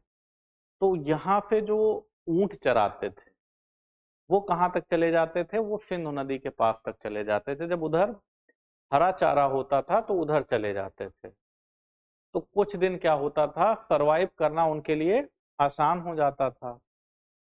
और अचानक क्या हुआ कि सरहदें खींच दी गई कि अब जो है ये दो देश हो गए। अब जो उधर है उधर रहेगा, जो इधर है इधर रहेगा। तो जो राजस्थान के एरिया में जो चरवाहे थे उन्होंने क्या किया, फिर अपना रूट उन्हें बदलना पड़ा। तो वो लोग राजस्थान पे कहाँ आने लगे, हरियाणा के क्षेत्रों तक आने लगे, क्योंकि उन्हें क्या थी, नीड्स थी चारे की। पहले उधर से पूर्ति करते थे, बाउंड्री बनने के कारण क्या हुआ, इस तरफ आने लगे। तो एक सीमा खींचने के कारण क्या हो रहा, इकोनॉमिक एक्टिविटी क्या हो रही है, चेंज हो रही है। जो नीड्स पहले उधर से पूरी होती थी अब इधर से पूरी हो रही। तो कई बार क्या होगा, हो सकता है उस प्लेस पर या किसी पर्टिकुलर प्लेस पर वो नीड्स फुलफिल ही ना हो। या सपोज करो इन्हें वाटर भी चाहिए पीने के लिए, तो ये एरिया है, यहां पर दो भागों में इसको बांट दिया गया। लेकिन हमने देखा वाटर बॉडीज सभी कहाँ थी, यहां थी। तो इनको तो पानी मिल जाएगा आसानी से इधर के लोगों के लिए, लेकिन इधर के लोगों के लिए क्या आसानी से मिल पाएगा, नहीं मिल पाएगा, आ नहीं सकते हैं। पाकिस्तान वाले यहाँ आएंगे ऊंट चराने हैं कि जासूस समझ के पकड़ लिए जाए, या इधर के वहां जाएंगे। बॉर्डर मूवी में दिखाया है, याद है कि नहीं, जब वो एक सीन है तो कहता है ये हरा चारा यहाँ कहाँ पा जाएगा। अब तुम लोग पिक्चरों से सीखते नहीं हो। मतलब हरा चारा कहाँ उपलब्ध था, उस तरफ उपलब्ध था, हमारे यहाँ नहीं था। हमारे यहाँ थार डेजर्ट था, उसके बाद पंजाब हरियाणा था। उस लेवल का हरा चारा यहाँ उपलब्ध नहीं था। तो हरा चारा होने के कारण उसने अनुमान लगा लिया कि ये तो हमारे यहाँ होता नहीं इस तरह का चारा, ये जरूर उस तरफ से आया है। तो संदेह के आधार पे देखा कि नहीं पिक्चर, ये सीन नहीं देखा है, मूवी नहीं देखते हो, बहुत सीधे बच्चे हो तुम। अब इसके लिए मूवी ना देखने लगना, 3 घंटे बर्बाद करो। सर ने कहा था हरा चारा। तो इस तरह से क्या होगा, क्राइसिस क्रिएट हो जाएगी दोनों क्षेत्रों के लिए। हो सकता है यहाँ पानी की तो व्यवस्था हो, चारागाह इधर ना हो बेहतर, उधर चारागाह है पानी नहीं है, इधर पानी है चारागाह नहीं है। तो इन लोगों के लिए अस्तित्व बचाना क्या होगा, मुश्किल हो जाएगा। इसी में कुछ आपदाएं आ जाएं, कुछ आपदाएं आ जाएं, हीट वेव चलने लगे, टेम्परेचर ज्यादा बढ़ जाए, सूखे की स्थिति क्रिएट हो जाए, तो क्या होगा, इन लोगों का इन लोगों को अपना अस्तित्व बचाना क्या होगा, बहुत मुश्किल हो जाएगा। लिखो आगे। इन द 19th सेंचुरी, 19वीं सदी में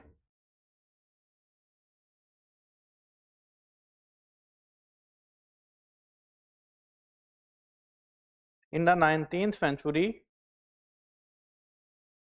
African pastoralist could move freely over vast area। 19वीं सदी में अफ्रीकी चरवाहे चारागाहों के लिए विशाल क्षेत्रों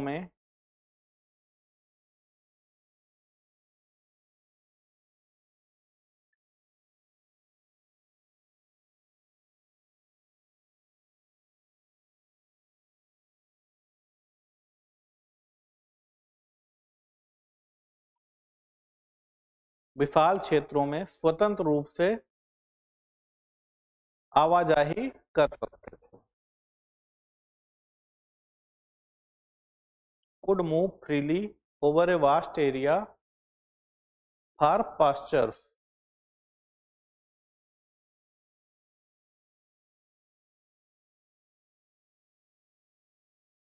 लिखो।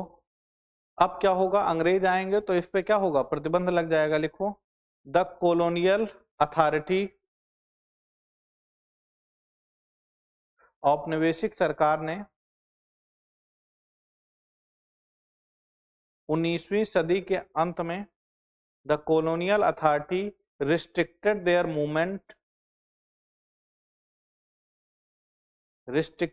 movement in the late 19th century.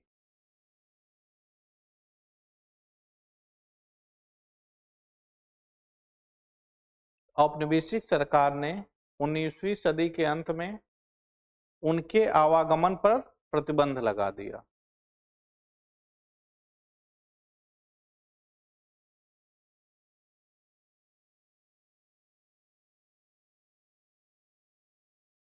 और क्या किया गया, परमिट की जरूरत पड़ने लगी। उसके बाद कहा कि अगर जाना है तो परमिट चाहिए। लिखो, आवागमन पर प्रतिबंध लगा दिया। लिखो, pastoralists were not allowed to move out with their stock without special permits। चरवाहों को बिना विशेष परमिट के,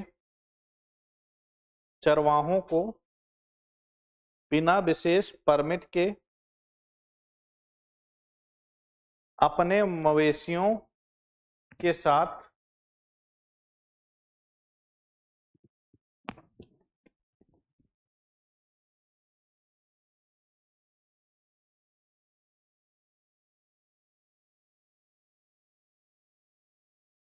allowed to move out with their stock without special permit। Wishes permit के अपने मवेशियों के साथ बाहर जाने की अनुमति नहीं थी।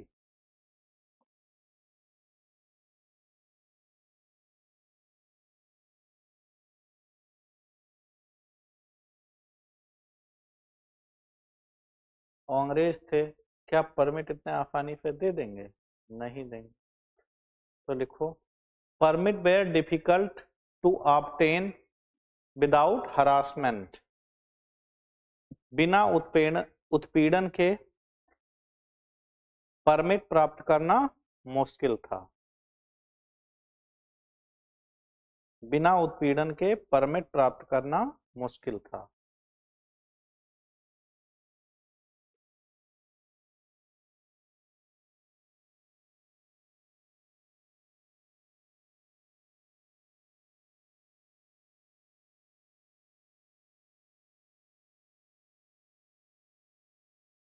उल्लंघन पर अगला, दोज वायोलेटिंग रेगुलेशंस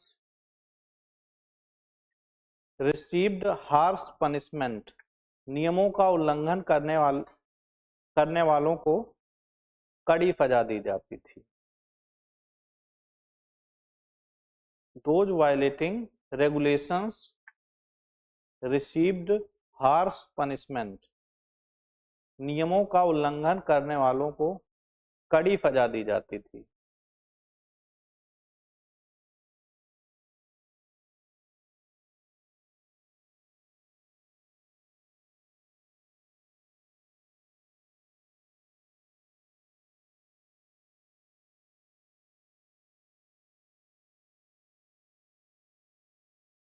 और क्या था यहाँ पर, देखो, they were not allowed to enter markets.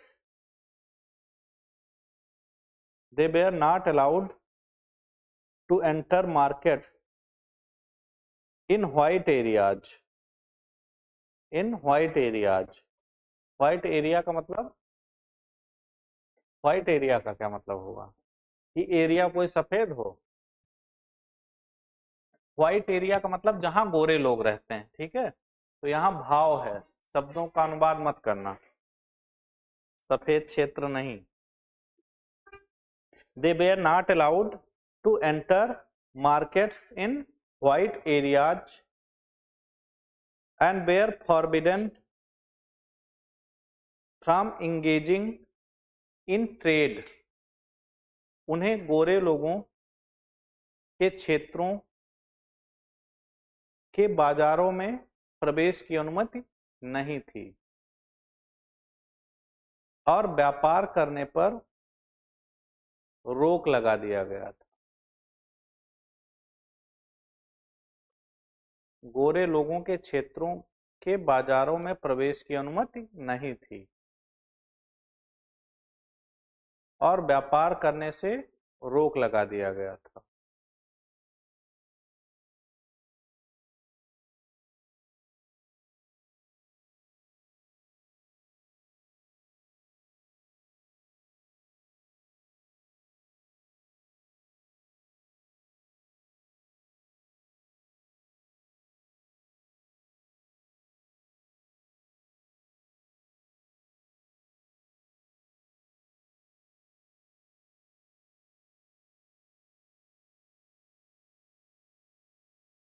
देखो, new territorial boundaries change their lifes adversely. नई क्षेत्रीय सीमाओं ने उनके जीवन को प्रतिकूल रूप से प्रभावित किया।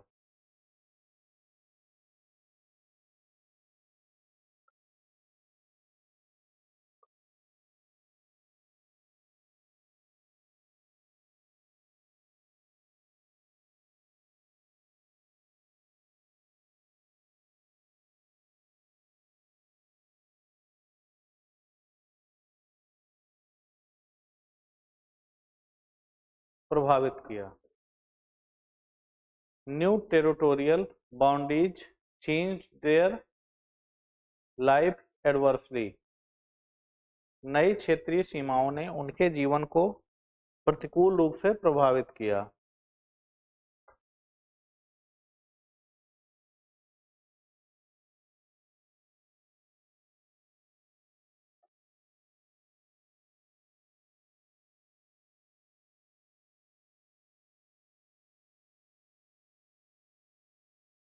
अब देखो, इसमें लिखा होगा, हेडिंग होगी काउकोलैंड के चरवाहों की शिकायत। इस तरह की हेडिंग है कोई?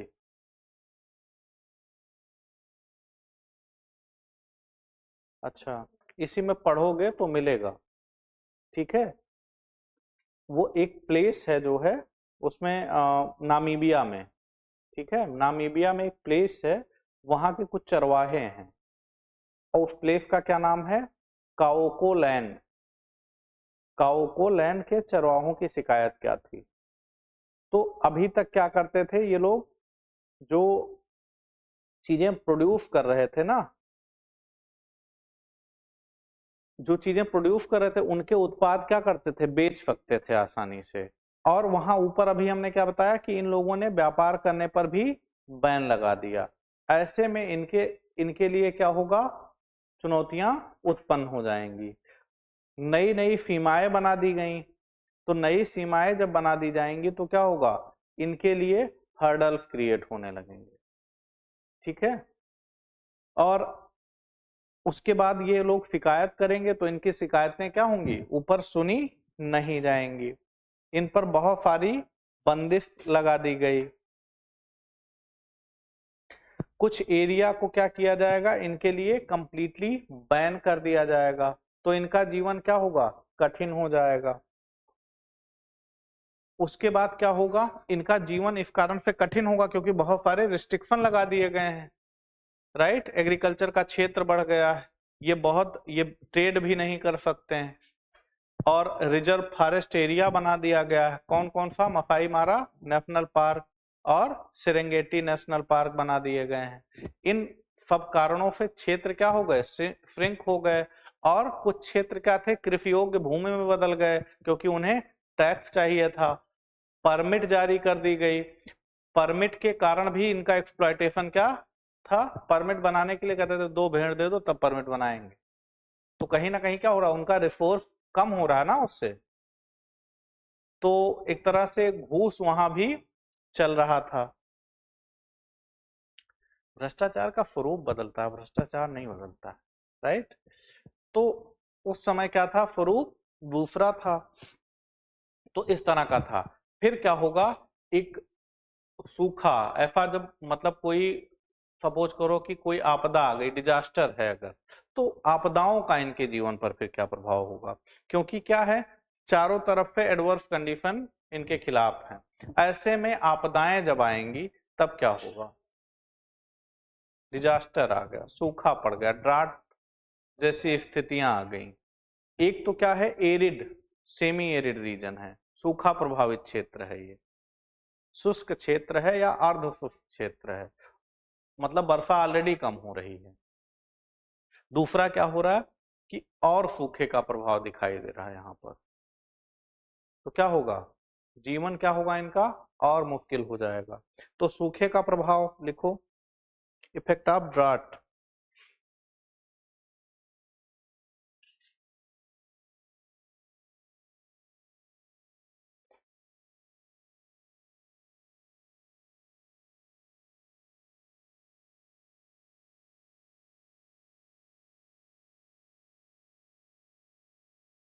जब चारागाह क्या होंगे, सूख जाएंगे,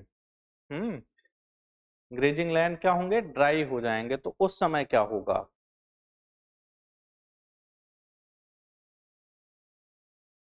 देखो, ड्राट अफेक्ट्स पैस्टोरलिस्ट एवरीवेयर, सूखा हर जगह चरवाहों को प्रभावित करता है।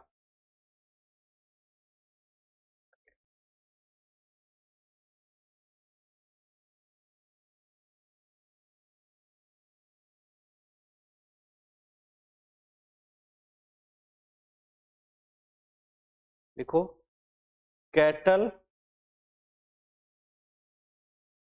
स्टार्व, STARVE,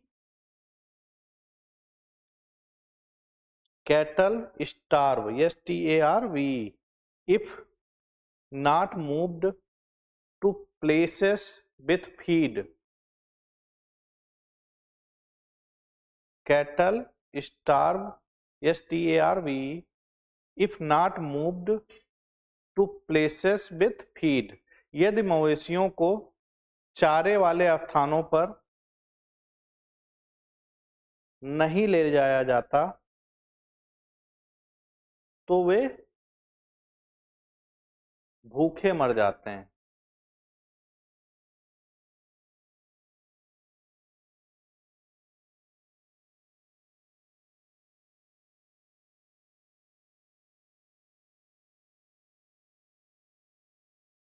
देखो, नोमैडिज्म, नोमैडिक कहा जाता ना, उसी से बना है नोमैडिज्म, NOMADISM, नोमैडिज्म allows them to survive, nomadism allows them to survive bad time and avoid crisis, खाना बदोशी उन्हें, खाना बदोशी उन्हें, खाना बदोश का मतलब समझ रहे हो कि एक प्लेस से दूसरे प्लेस पर जो मूव करते रहते हैं, खाना बदोशी उन्हें बुरे समय में जीवित रहने और संकटों से बचने में सहायता करती है।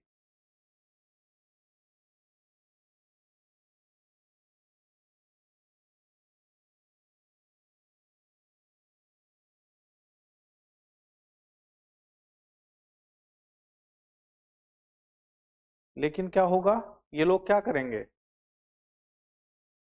क्या अभी तक क्या है, एरिया श्रिंक कर गया, अब ये दूसरे प्लेस पर नहीं जा सकते हैं, तो जब सूखे का प्रभाव होगा तो ऐसे क्षेत्रों में ये नहीं जा पाएंगे जहां क्या हो, रिसोर्स हो। रिसोर्स का मतलब इनके लिए क्या है, फूडर, यानी चारे की व्यवस्था, यानी वाटर की व्यवस्था। तो ऐसे ऐसे प्लेस पर ये जाना चाहेंगे जहां क्या हो, जहां चारा हो, फूडर उपलब्ध हो और वाटर उपलब्ध हो। तो क्या मूव कर पाएंगे, नहीं मूव कर पाएंगे। तो ऐसे में इनके पशु, नीतियां किसकी हैं, अंग्रेज की, अंग्रेजों की, और नुकसान किनको हो रहा है? इनको, क्योंकि इनके पशु क्या होंगे? मरने लगेंगे धीरे धीरे,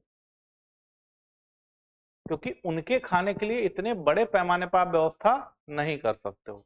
एग्रीकल्चर प्रोडक्टिविटी उस तरह की नहीं है, इनका जीवन उसी चारागाहों पर चलता है, तो समस्याएं क्या होंगी इनके लिए? बढ़ जाएंगी। लिखो, but colonial rule confined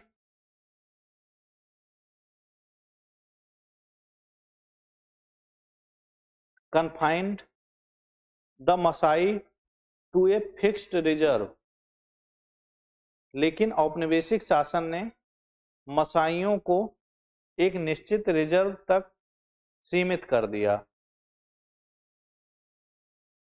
but colonial rule confined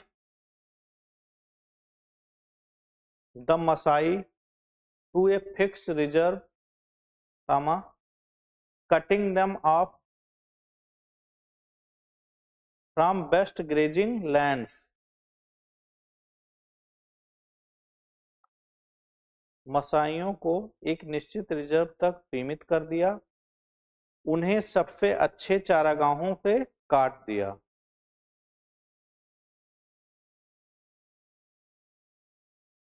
लेकिन औपनिवेशिक शासन ने मसाइयों को एक निश्चित रिजर्व तक सीमित कर दिया, उन्हें सबसे अच्छे चारागाहों से काट दिया या अलग कर दिया। Cutting them of from best grazing land.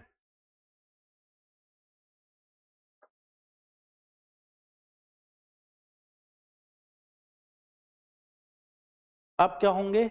इनको देखो, जहां ज्यादा वर्षा होगी वो क्षेत्र एग्रीकल्चर के लिए क्या होंगे? जहां ज्यादा वर्षा होगी वो क्षेत्र एग्रीकल्चर के लिए कैसे होंगे? हाँ, सुटेबल होंगे, तो बेहतर कृषि होगी। तो अंग्रेज क्या करेंगे?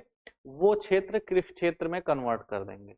तो इनके पास ऐसा एरिया बचा जहां क्या होगा? एरिडिटी क्या होगी? ज्यादा होगी। जहां शुष्कता क्या होगी? ज्यादा होगी।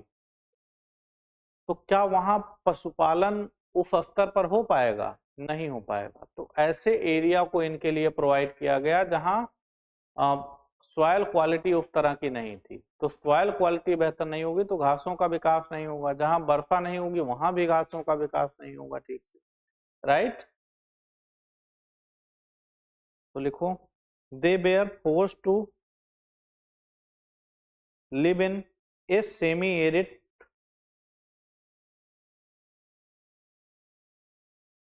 उन्हें बार बार सूखे वाले अर्ध शुष्क क्षेत्रों में रहने के लिए मजबूर किया गया। Forced to live in a semi arid area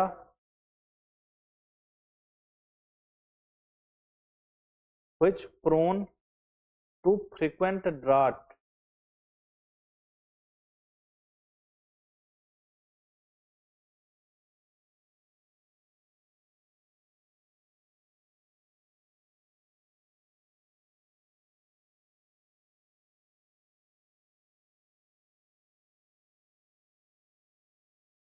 अब क्या होगा? ड्राट की जब सिचुएशन होगी किसी एरिया में, ड्राट अगर आएगा यानी सूखा, सूखा होगा तो इनके लिए food crisis, water crisis, food crisis हो जाएगी, यानी फूडर, चारे की समस्या हो जाएगी, और वाटर क्राइसिस हो गई। तीसरा क्या होगा? जो डिजीज होंगी, डिजीज कम होंगे कि ज्यादा? सूखा क्षेत्र अगर होगा तो डिजीज कम होंगी कि ज्यादा? तुमको 4 दिन ना खिलाया जाए तो पॉसिबिलिटी बीमार होने की क्या होगी? ज्यादा बढ़ जाएगी ना। कोई वायरल अटैक अगर हो रहा है हमारी बॉडी पर तो क्या होगा? वायरल, फंगल, बैक्टीरियल कोई अटैक हो रहा है तो हमारी बॉडी रजिस्ट करती है ना। लेकिन अगर आप कमजोर होगे तो क्या होगा? उसका प्रभाव ज्यादा पड़ेगा, तो बीमारियां क्या होंगी? बीमारियां बढ़ जाएंगी यहाँ पर, ठीक है, यानी कहीं ना कहीं क्या होगा, माल न्यूट्रिशन क्या क्रिएट हो गया,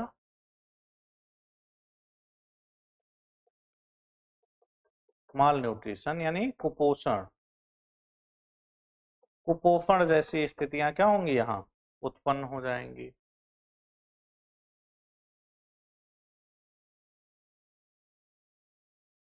और इसके कारण क्या होगा,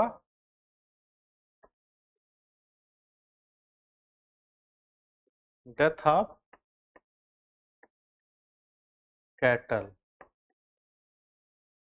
जानवरों की क्या होगी, मृत्यु होने लगेगी, जानवरों की क्या होगी, मृत्यु होने लगेगी।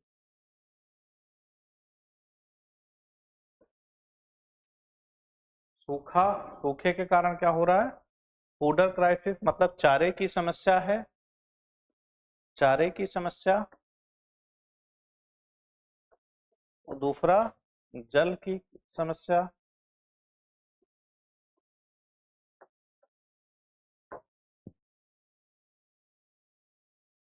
तीसरा रोग बढ़ जाएंगे,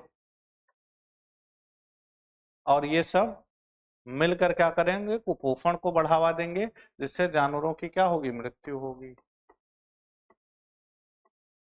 बड़े पैमाने पर,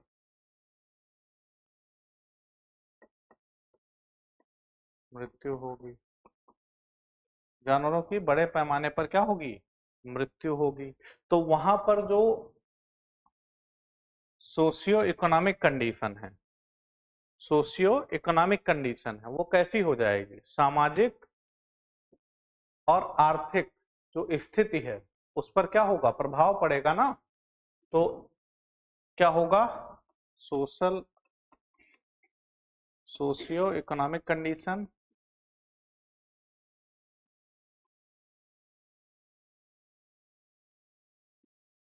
सोशियो इकोनॉमिक कंडीशन मतलब सामाजिक आर्थिक स्थिति, आर्थिक स्थिति, सामाजिक आर्थिक स्थिति पर एडवर्स इफेक्ट पड़ेगा, प्रतिकूल प्रभाव पड़ेगा, ठीक है, एडवर्स इफेक्ट, प्रतिकूल प्रभाव पड़ेगा।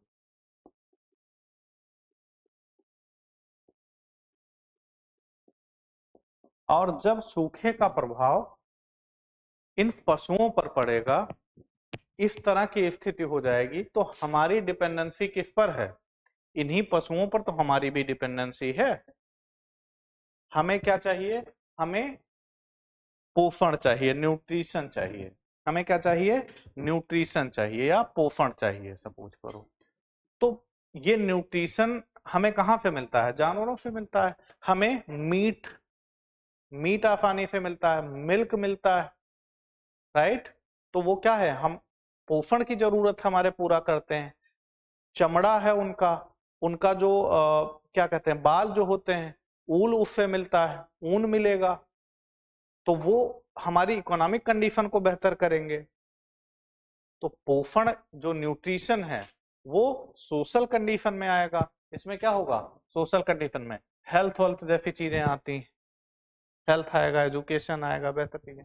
तो ये सोशियो इकोनॉमिक कंडीशन क्या होगी वहां की, गड़बड़ हो जाएगी पशु क्यों, क्योंकि ये स्थिति खराब हो गई। तो इसका प्रभाव क्या होगा, किस पर पड़ेगा, हम लोगों पर, इफेक्ट ऑन ह्यूमन, इसका प्रभाव किस पर पड़ेगा, सोशियो इकोनॉमिक कंडीशन किसकी खराब होगी, हमारी खराब होगी, हमें ना पोषण मिल रहा है ठीक से, और ना, और वाटर क्राइसिस होगी तो उसका प्रभाव हमारे ऊपर भी पड़ेगा।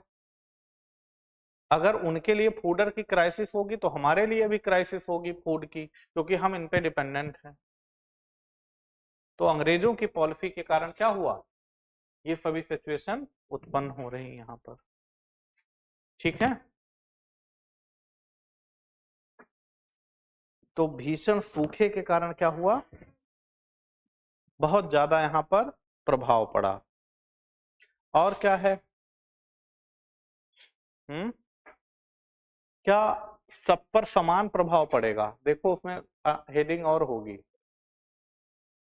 सब पर एक जैसा असर नहीं हुआ। तो क्यों नहीं हुआ सब पर एक जैसा असर? हम्म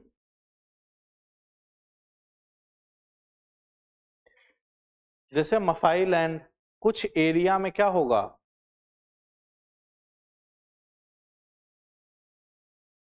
हाँ। हम्म समाज में क्या था? मतलब जो असमानता थी, जो हायरार्की थी, वो क्या थी? अलग अलग थी। तो इन चीजों का प्रभाव किस पर पड़ेगा? जो निम्न, जो, हाँ, जो समाज में, जैसे ये त्रिभुज हम बनाते थे ना हमेशा, तो त्रिभुज बनाते हैं तो इनकी संख्या क्या है? ज्यादा है। प्रभाव क्या होगा? इन पर ज्यादा होगा। इनके पास रिसोर्स का एक्युमुलेशन क्या होगा? कम होगा। तो इनके पास इन पर प्रभाव क्या होगा? ज्यादा पड़ेगा। जब भी प्राकृतिक आपदाएं आती हैं, तो ये बताओ कि प्राकृतिक आपदा, कोई भी नेचुरल डिजास्टर आ रहा, कौन ज्यादा, अमीर ज्यादा प्रभावित होगा कि गरीब? गरीब। बाढ़ आ रहा, सूखा आ रहा है, राइट, फ्लड है, ड्राट है, उसमें सब कौन प्रभावित होता है ज्यादा? गरीब ज्यादा प्रभावित होता है। क्या शहरों में बाढ़ नहीं आती? तो यहाँ तो अमीर गरीब सब रहते हैं। शहरों में बाढ़ नहीं आती, अर्बन फ्लड नहीं होता है? होता है, लेकिन सामान्यतः अर्बन फ्लड नहीं होता है। जितना रूरल एरिया में फ्लड आता है, नदियों के किनारे फ्लड आता है, उसकी तुलना में शहरों पर प्रभाव क्या होता है? कम होता है। प्राकृतिक नदियों के किनारे ज्यादातर कौन रहेगा? मुकेश अंबानी रहने जाएंगे? नहीं रहेंगे ना, वो तो बढ़िया प्लेस ढूंढेंगे। लेकिन हमारी सोशल इकोनॉमिक कंडीशन इस तरह नहीं है कि मुकेश अंबानी घर के सामने घर ले सकें। तो हम अपनी झुग्गी झोपड़ी, छोटा बड़ा घर कहाँ बनाएंगे? नदियों के किनारे। तो हमेशा जब कोई आपदा आएगी तो प्रभाव किस पर ज्यादा पड़ेगा? जो सोसाइटी का सुभेद्य वर्ग होगा या वल्नरेबल सेक्शन होगा, उस पर प्रभाव क्या होगा? ज्यादा होगा। महिलाओं पर ज्यादा प्रभाव पड़ेगा कि पुरुषों पर? महिलाओं पर। इन चीजों का प्रभाव किस पर होगा? महिलाओं पर ज्यादा होगा। बुजुर्गों पर प्रभाव ज्यादा पड़ेगा, क्योंकि तुम्हारे पास ताकत हो, तुम भाग जाओगे, वो तो दौड़ भी नहीं पाएगा। तो सबकी परिस्थितियां क्या हैं? अलग अलग हैं, इसलिए प्रभाव क्या होगा? सबका अलग अलग होगा। महिलाओं के लिए अलग अलग चुनौतियां होती हैं, तो उन्हें, उनको भी देखना है, उनको भी मैनेज करना है। पुरुषों के साथ कुछ चुनौतियां अलग होती हैं, वृद्धों की चुनौतियां अलग होती हैं। तो कोई आपदाएं आएंगी तो प्रभाव सबका अलग अलग होगा, और सब पर प्रभाव क्या होगा? अलग अलग होगा। ठीक है। वो एक सर हैं, कहते हैं कि अगर आपको ज्यादा गर्मी लग रही है तो इसका मतलब गर्मी ज्यादा नहीं है, आप गरीब हैं। लगेगी, लेकिन उसके पास व्यवस्थाएं हैं। हाँ, वो घर घर में एसी लगी हुई है, फिर कार पे जा रहा, ऑफिस ऑफिस कार एसी वाली है, ऑफिस एसी की। ठीक है। हाँ, उदय सर ऐसे एग्जाम्पल बहुत देते हैं। हाँ। हम्म तो ये सब क्या है? ये सब जीवन के अनुभव हैं। ठीक है। टीचर सिर्फ पढ़ाता नहीं। तो क्या होगा? तो अलग अलग प्रभाव क्या होगा इसमें? पड़ेगा। और कुछ है इसमें? हम्म तो निष्कर्ष क्या निकालोगे? इतना पढ़ने के बाद निष्कर्ष तुम लोग बताओ, क्या निष्कर्ष निकालोगे? कि औपनिवेशिक काल में क्या हुआ कि इन सब के कारण जो कंडीशन थी, जो व्यवस्थाएं थी, वो बदली, और उन व्यवस्थाओं के बदलने के कारण जो चरवाहे थे उन पर प्रभाव पड़ा। औपनिवेशिक नीतियों ने चरवाहों के जीवन को क्या किया? हर स्तर पर प्रभावित किया। चारागाह श्रिंक होते चले गए। चारागाह क्या हो गए? कम होते चले गए। ऐसा वही नहीं हुआ, आजादी के बाद भी ये चीजें देखने को मिलेंगी। हम लोगों के यहाँ, पहले हम लोग देखते थे, हम लोगों के यहाँ भी चारागाह ज्यादा हुआ करते थे। अब वो भी क्या हो गए? श्रिंक होते चले गए। लोगों की डिपेंडेंसी, जो पशुपालन करते हैं गांवों में आजकल हो रहा है, उनकी डिपेंडेंसी किस पे बढ़ गई है कि ठीक है हम जानवर पालेंगे, हम उनको चराएंगे, हम उनको खिलाएंगे, तो जब खिलाएंगे तो कास्ट क्या होगी, बढ़ जाएगी। तो हम सुधार भी हुआ है, हम न्यूट्रिशनल चीजें ज्यादा खिलाते हैं जानवरों को ताकि प्रोडक्टिविटी क्या हो, ज्यादा हो। लेकिन जो चारागाही पशुपालन है उसका उद्देश्य क्या होता है, जीवन निर्वाह के लिए वो लोग करते हैं कि किसी तरह से जीविका। कोई चरवाहा बता दो 1000 करोड़ की प्रॉपर्टी हो, नहीं होगी, क्योंकि उनके लिए क्या है, अस्तित्व का संकट है। वो जानवर पाल रखे, उनके परिवार का भरण पोषण उससे हो रहा, बस इतनी सी आवश्यकताएं पूरी होती। वहीं जब हम डिटेल में आपको पढ़ाएंगे क्या नाम है, जब हम टेम्परेट ग्रासलैंड पढ़ाएंगे तो बताएंगे वहां घासें कैसे वहां के इकोनॉमिक कंडीशन को निर्धारित करती हैं, कैसे वहां कमर्शियल लेवल पर गेहूं की खेती, बड़े बड़े हजारों किलोमीटर पर गेहूं की खेती होती है। हम लोग सुनते हैं ना कि छिड़काव वहां पर हेलीकॉप्टर से छिड़काव किया जाता है, सुनते हो ना, ये सब गलत बात नहीं है, सही बातें हैं। हाँ, दवाई खाद या बहुत सारी चीजें इस तरह से की जाती हैं क्योंकि बहुत विस्तृत एक्सटेंसिव फार्मिंग है, बहुत बड़े बड़े क्षेत्रों में। आप वहां पेड़ नहीं देखोगे, जहां तक दूर तक दृष्टि जाएगी तुम्हारी सब घास ही घास दिख रहा है। सॉइल अच्छी होती है वहां की, तो वहां पर चाहे गेहूं की खेती करेंगे और नहीं तो घासें इतनी ज्यादा हैं तो वो कमर्शियल लेवल पर क्या करते हैं, पशुपालन करते हैं। 4000 5000 जानवर क्या करेंगे, वो पालेंगे और उसी में छोड़ देंगे, वो आराम से चराई करेंगे। जो उस एरिया की घासें होती हैं वो न्यूट्रिशियस होती हैं। तो वो क्षेत्र जहां इस तरह के घास के मैदान पाए जाएंगे, वो क्षेत्र किस लिए जाने जाएंगे, वो एक्सपोर्टर होंगे, किसके, मीट के एक्सपोर्टर होंगे। वो क्षेत्र किसके एक्सपोर्टर होंगे, गेहूं के एक्सपोर्टर होंगे। आपको पता होगा, करंट में आप लोगों ने पढ़ा होगा, जो स्टेपी का क्षेत्र है, जो रूस यूक्रेन में लड़ाई हो रही थी ना, तो वहां पर स्टेपी का क्षेत्र है और उसको क्या कहा जाता है, ब्रेड बास्केट कहा जाता है, रोटी की टोकरी कहा जाता है, क्योंकि वो एरिया क्या करता है, गेहूं का बहुत बड़े पैमाने पर उत्पादन करता है। ऐसा नहीं होता हमारे यहाँ की इतना बड़ा खेत किसी का है फिर बगल में किसी का खेत है, ऐसा नहीं होगा, 2-2 किलोमीटर तक ऐसे खेत होंगे। तो क्या करते हैं, कैपिटल पूंजी को यूज करके वहां कमर्शियल लेवल पर एग्रीकल्चर किया जाता है, बहुत बड़े बड़े पैमाने पर बड़े बड़े फार्म होंगे वहां पर। तो वहां की व्यवस्थाएं क्या होंगी, अलग होंगी। वहां कमर्शियल फार्मिंग होगी, यहाँ कैसी फार्मिंग होगी, क्या कमर्शियल फार्मिंग होगी, नहीं होगी, क्योंकि जीवन निर्वाह यहाँ करना है। ठीक है, सबसिस्टेंस फार्मिंग जिसको हम लोग कहते हैं, जीवन निर्वाह कृषि, तो उस तरह की व्यवस्थाएं यहाँ विकसित होंगी। राइट, तो चरवाहों का जीवन समाप्त हुआ, अब इससे ज्यादा इसको ना पढ़ो। अब ये चैप्टर पढ़ जरूर लेना तुम लोग एक बार, ठीक है। तो उसमें वही सब कहानी लिखी होगी बार बार।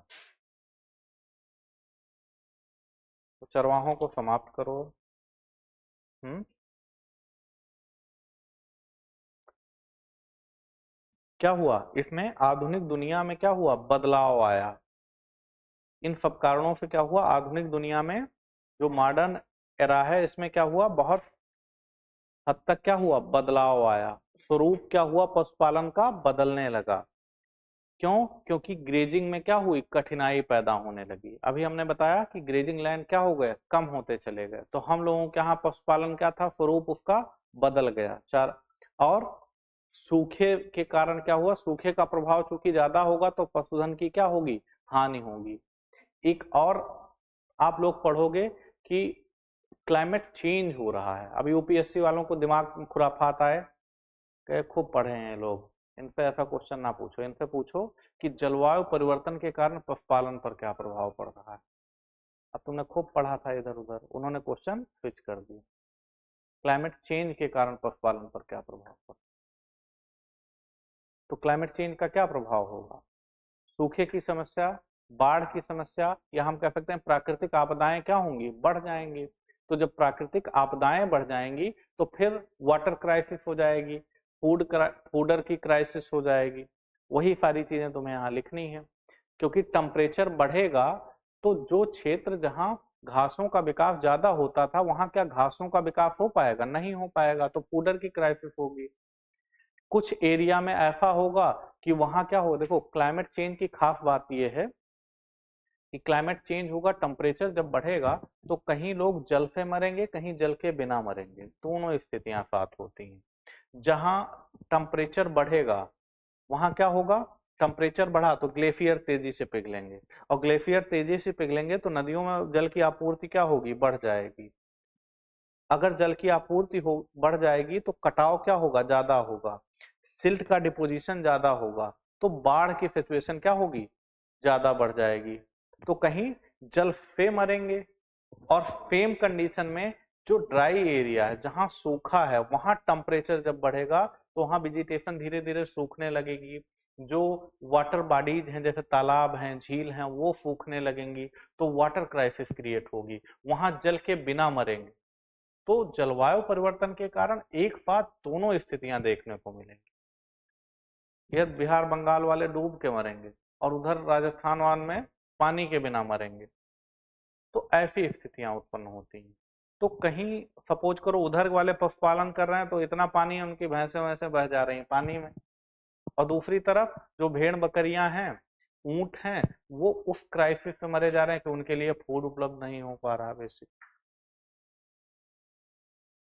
तो प्रोडक्टिविटी क्या होगी, कम हो जाएगी। जलवायु परिवर्तन होगा तो बीमारियां क्या होंगी, बढ़ जाएंगी। तो बीमारियां बढ़ेंगी तो प्रोडक्टिविटी क्या होगी, कम हो जाएगी। नए नए रोग उभर कर आएंगे, उससे भी प्रोडक्टिविटी क्या होगी, कम हो जाएगी। नए रोग आएंगे तो डॉक्टरों की मांग बढ़ेगी, जो पशु डॉक्टर होते हैं उनकी मांग बढ़ेगी। नए रोग आएंगे तो इलाज में खर्च बढ़ जाएगा। तो क्या उतना लाभ एक किसान को हो पाएगा पशुपालन से? नहीं हो पाएगा। तो उसकी अलग अलग समस्याएं हैं। ठीक है, तो वो किसी भी तरह से क्वेश्चन बना के पूछ सकते हैं। आपका दिमाग कितना काम कर रहा है चीजों के पीछे। अलग अलग एरिया में आप केस के माध्यम से लिख सकते हो कि जहां ऐसे क्षेत्र हैं जहां सूखा प्रभावित क्षेत्र है वहां अलग प्रभाव दिखा सकते हो, जहां बाढ़ प्रभावित क्षेत्र है वहां अलग प्रभाव दिखा सकते हो। हम्म अचानक बारिश है, मौसम का अचानक बारिश होने लगी, टेम्परेचर बढ़ा, बहुत तेजी से बारिश होने लगी, पर्वतीय क्षेत्रों में क्या होगा, लैंडस्लाइड आएगा। लैंडस्लाइड आएगा तो पशुपालन प्रभावित होगा कि नहीं होगा। बादल फटने की घटनाएं बढ़ जाएंगी, तो बादल फटेगा पहाड़ी क्षेत्रों में तो वहां भी और लैंडस्लाइड होगा, तो उससे पर्वतीय क्षेत्रों में जो पशुपालन है वो प्रभावित होगा। तो दुनिया के हर क्षेत्र में इसका क्या होगा, अलग अलग प्रभाव हो सकता है। ठीक है, तो हमें हर अप्रोच पर काम करना चाहिए, हमें हर जगह दिमाग लगाना चाहिए। हम्म ये बात समझना चाहिए कि किस तरह से क्वेश्चन पूछे जा रहे हैं, किस तरह से चीजें बदलती जा रही हैं। एआई वाई देखते हो कि नहीं, आर्टिफिशियल इंटेलिजेंस, पेपर ऊपर नहीं पढ़ते हो तुम लोग? कब पढ़ना शुरू करोगे? द हिंदू के आर्टिकल के वीडियोज पड़े होते हैं यूट्यूब पे डेली, जो आर्टिकल डिस्कस करते हैं टीचर, उसको देखा करो, आधा घंटा लगेगा देखने में। तुम्हें न्यूज़पेपर में क्या है, महत्वपूर्ण क्या है, कौन सी घटना हुई, वो सब देखते रहो। कुछ दिन समझ में कम आएगा, लेकिन धीरे धीरे हैबिट जब बन जाएगी तो ज्यादा समझ में आएगा। उसमें हर मुद्दे पर बहुत सारे आर्टिकल पाते हैं, आज एक आर्टिकल आया, एक आर्टिकल कल आया, एक आर्टिकल 3 दिन बाद फिर आया। अब एक ही टॉपिक पर आपकी सोच क्या हो रही, विकसित हो रही है, दिन ब दिन वो चीजें और विकसित होती जा रही हैं। तो ऐसे कुछ समय बाद क्या होगा, सारी चीजें धीरे धीरे कंफ्यूजन होगा, फिर आगे क्लियर होगा, फिर थोड़ा सा क्लियर होगा, इस तरह से होती हैं चीजें। ठीक है, तो कोई चीज छोड़ो मत, करंट आपको पता होना चाहिए क्या कहाँ चल रहा है। तो देखोगे आर्टिकल कल से, देखो इसको। ठीक है, पेपर में क्या है नया आर्टिकल, उसमें जो संपादकीय आता है पेपर में ना, वही पढ़ना होता है। तो वो लोग डिस्कस करते हैं उसको, तुम्हें पढ़ना नहीं पड़ेगा, वो समरी उसकी बता देंगे तुम्हें इसमें क्या है। फिर अगले दिन आएगा तो उससे संबंधित समरी होगी, अगला कोई टॉपिक आया उससे संबंधित समरी होगी। तो वो तुम्हारे कॉन्सेप्ट को क्लियर करेगा, बहुत सारी चीजों के प्रति समझ विकसित करेगा। देखोगे ना, इसको रेगुलर करो, इसको हैबिट में शामिल कर दो। तुम्हें नहीं समझ में आ रहा फिर भी देखो, धीरे धीरे चीजें और समझ में आएंगी। ठीक है, इसको कंटिन्यू करो और कॉपी को कम से कम 10 बार रिवाइज करो। जो फ्रांस की क्रांति में कंफ्यूजन था लोगों को, फ्रांस की क्रांति में रसिया की क्रांति, रसिया की क्रांति में फ्रांस की क्रांति, और उसी में नाजीवाद फासीवाद में मिला दिया। जैसे हमने वो पंचमेल खिचड़ी जो जहां समझ में वहां लिख दिया, शराब अपने हिसाब पे छांट लीजिए, बस यही लिखना।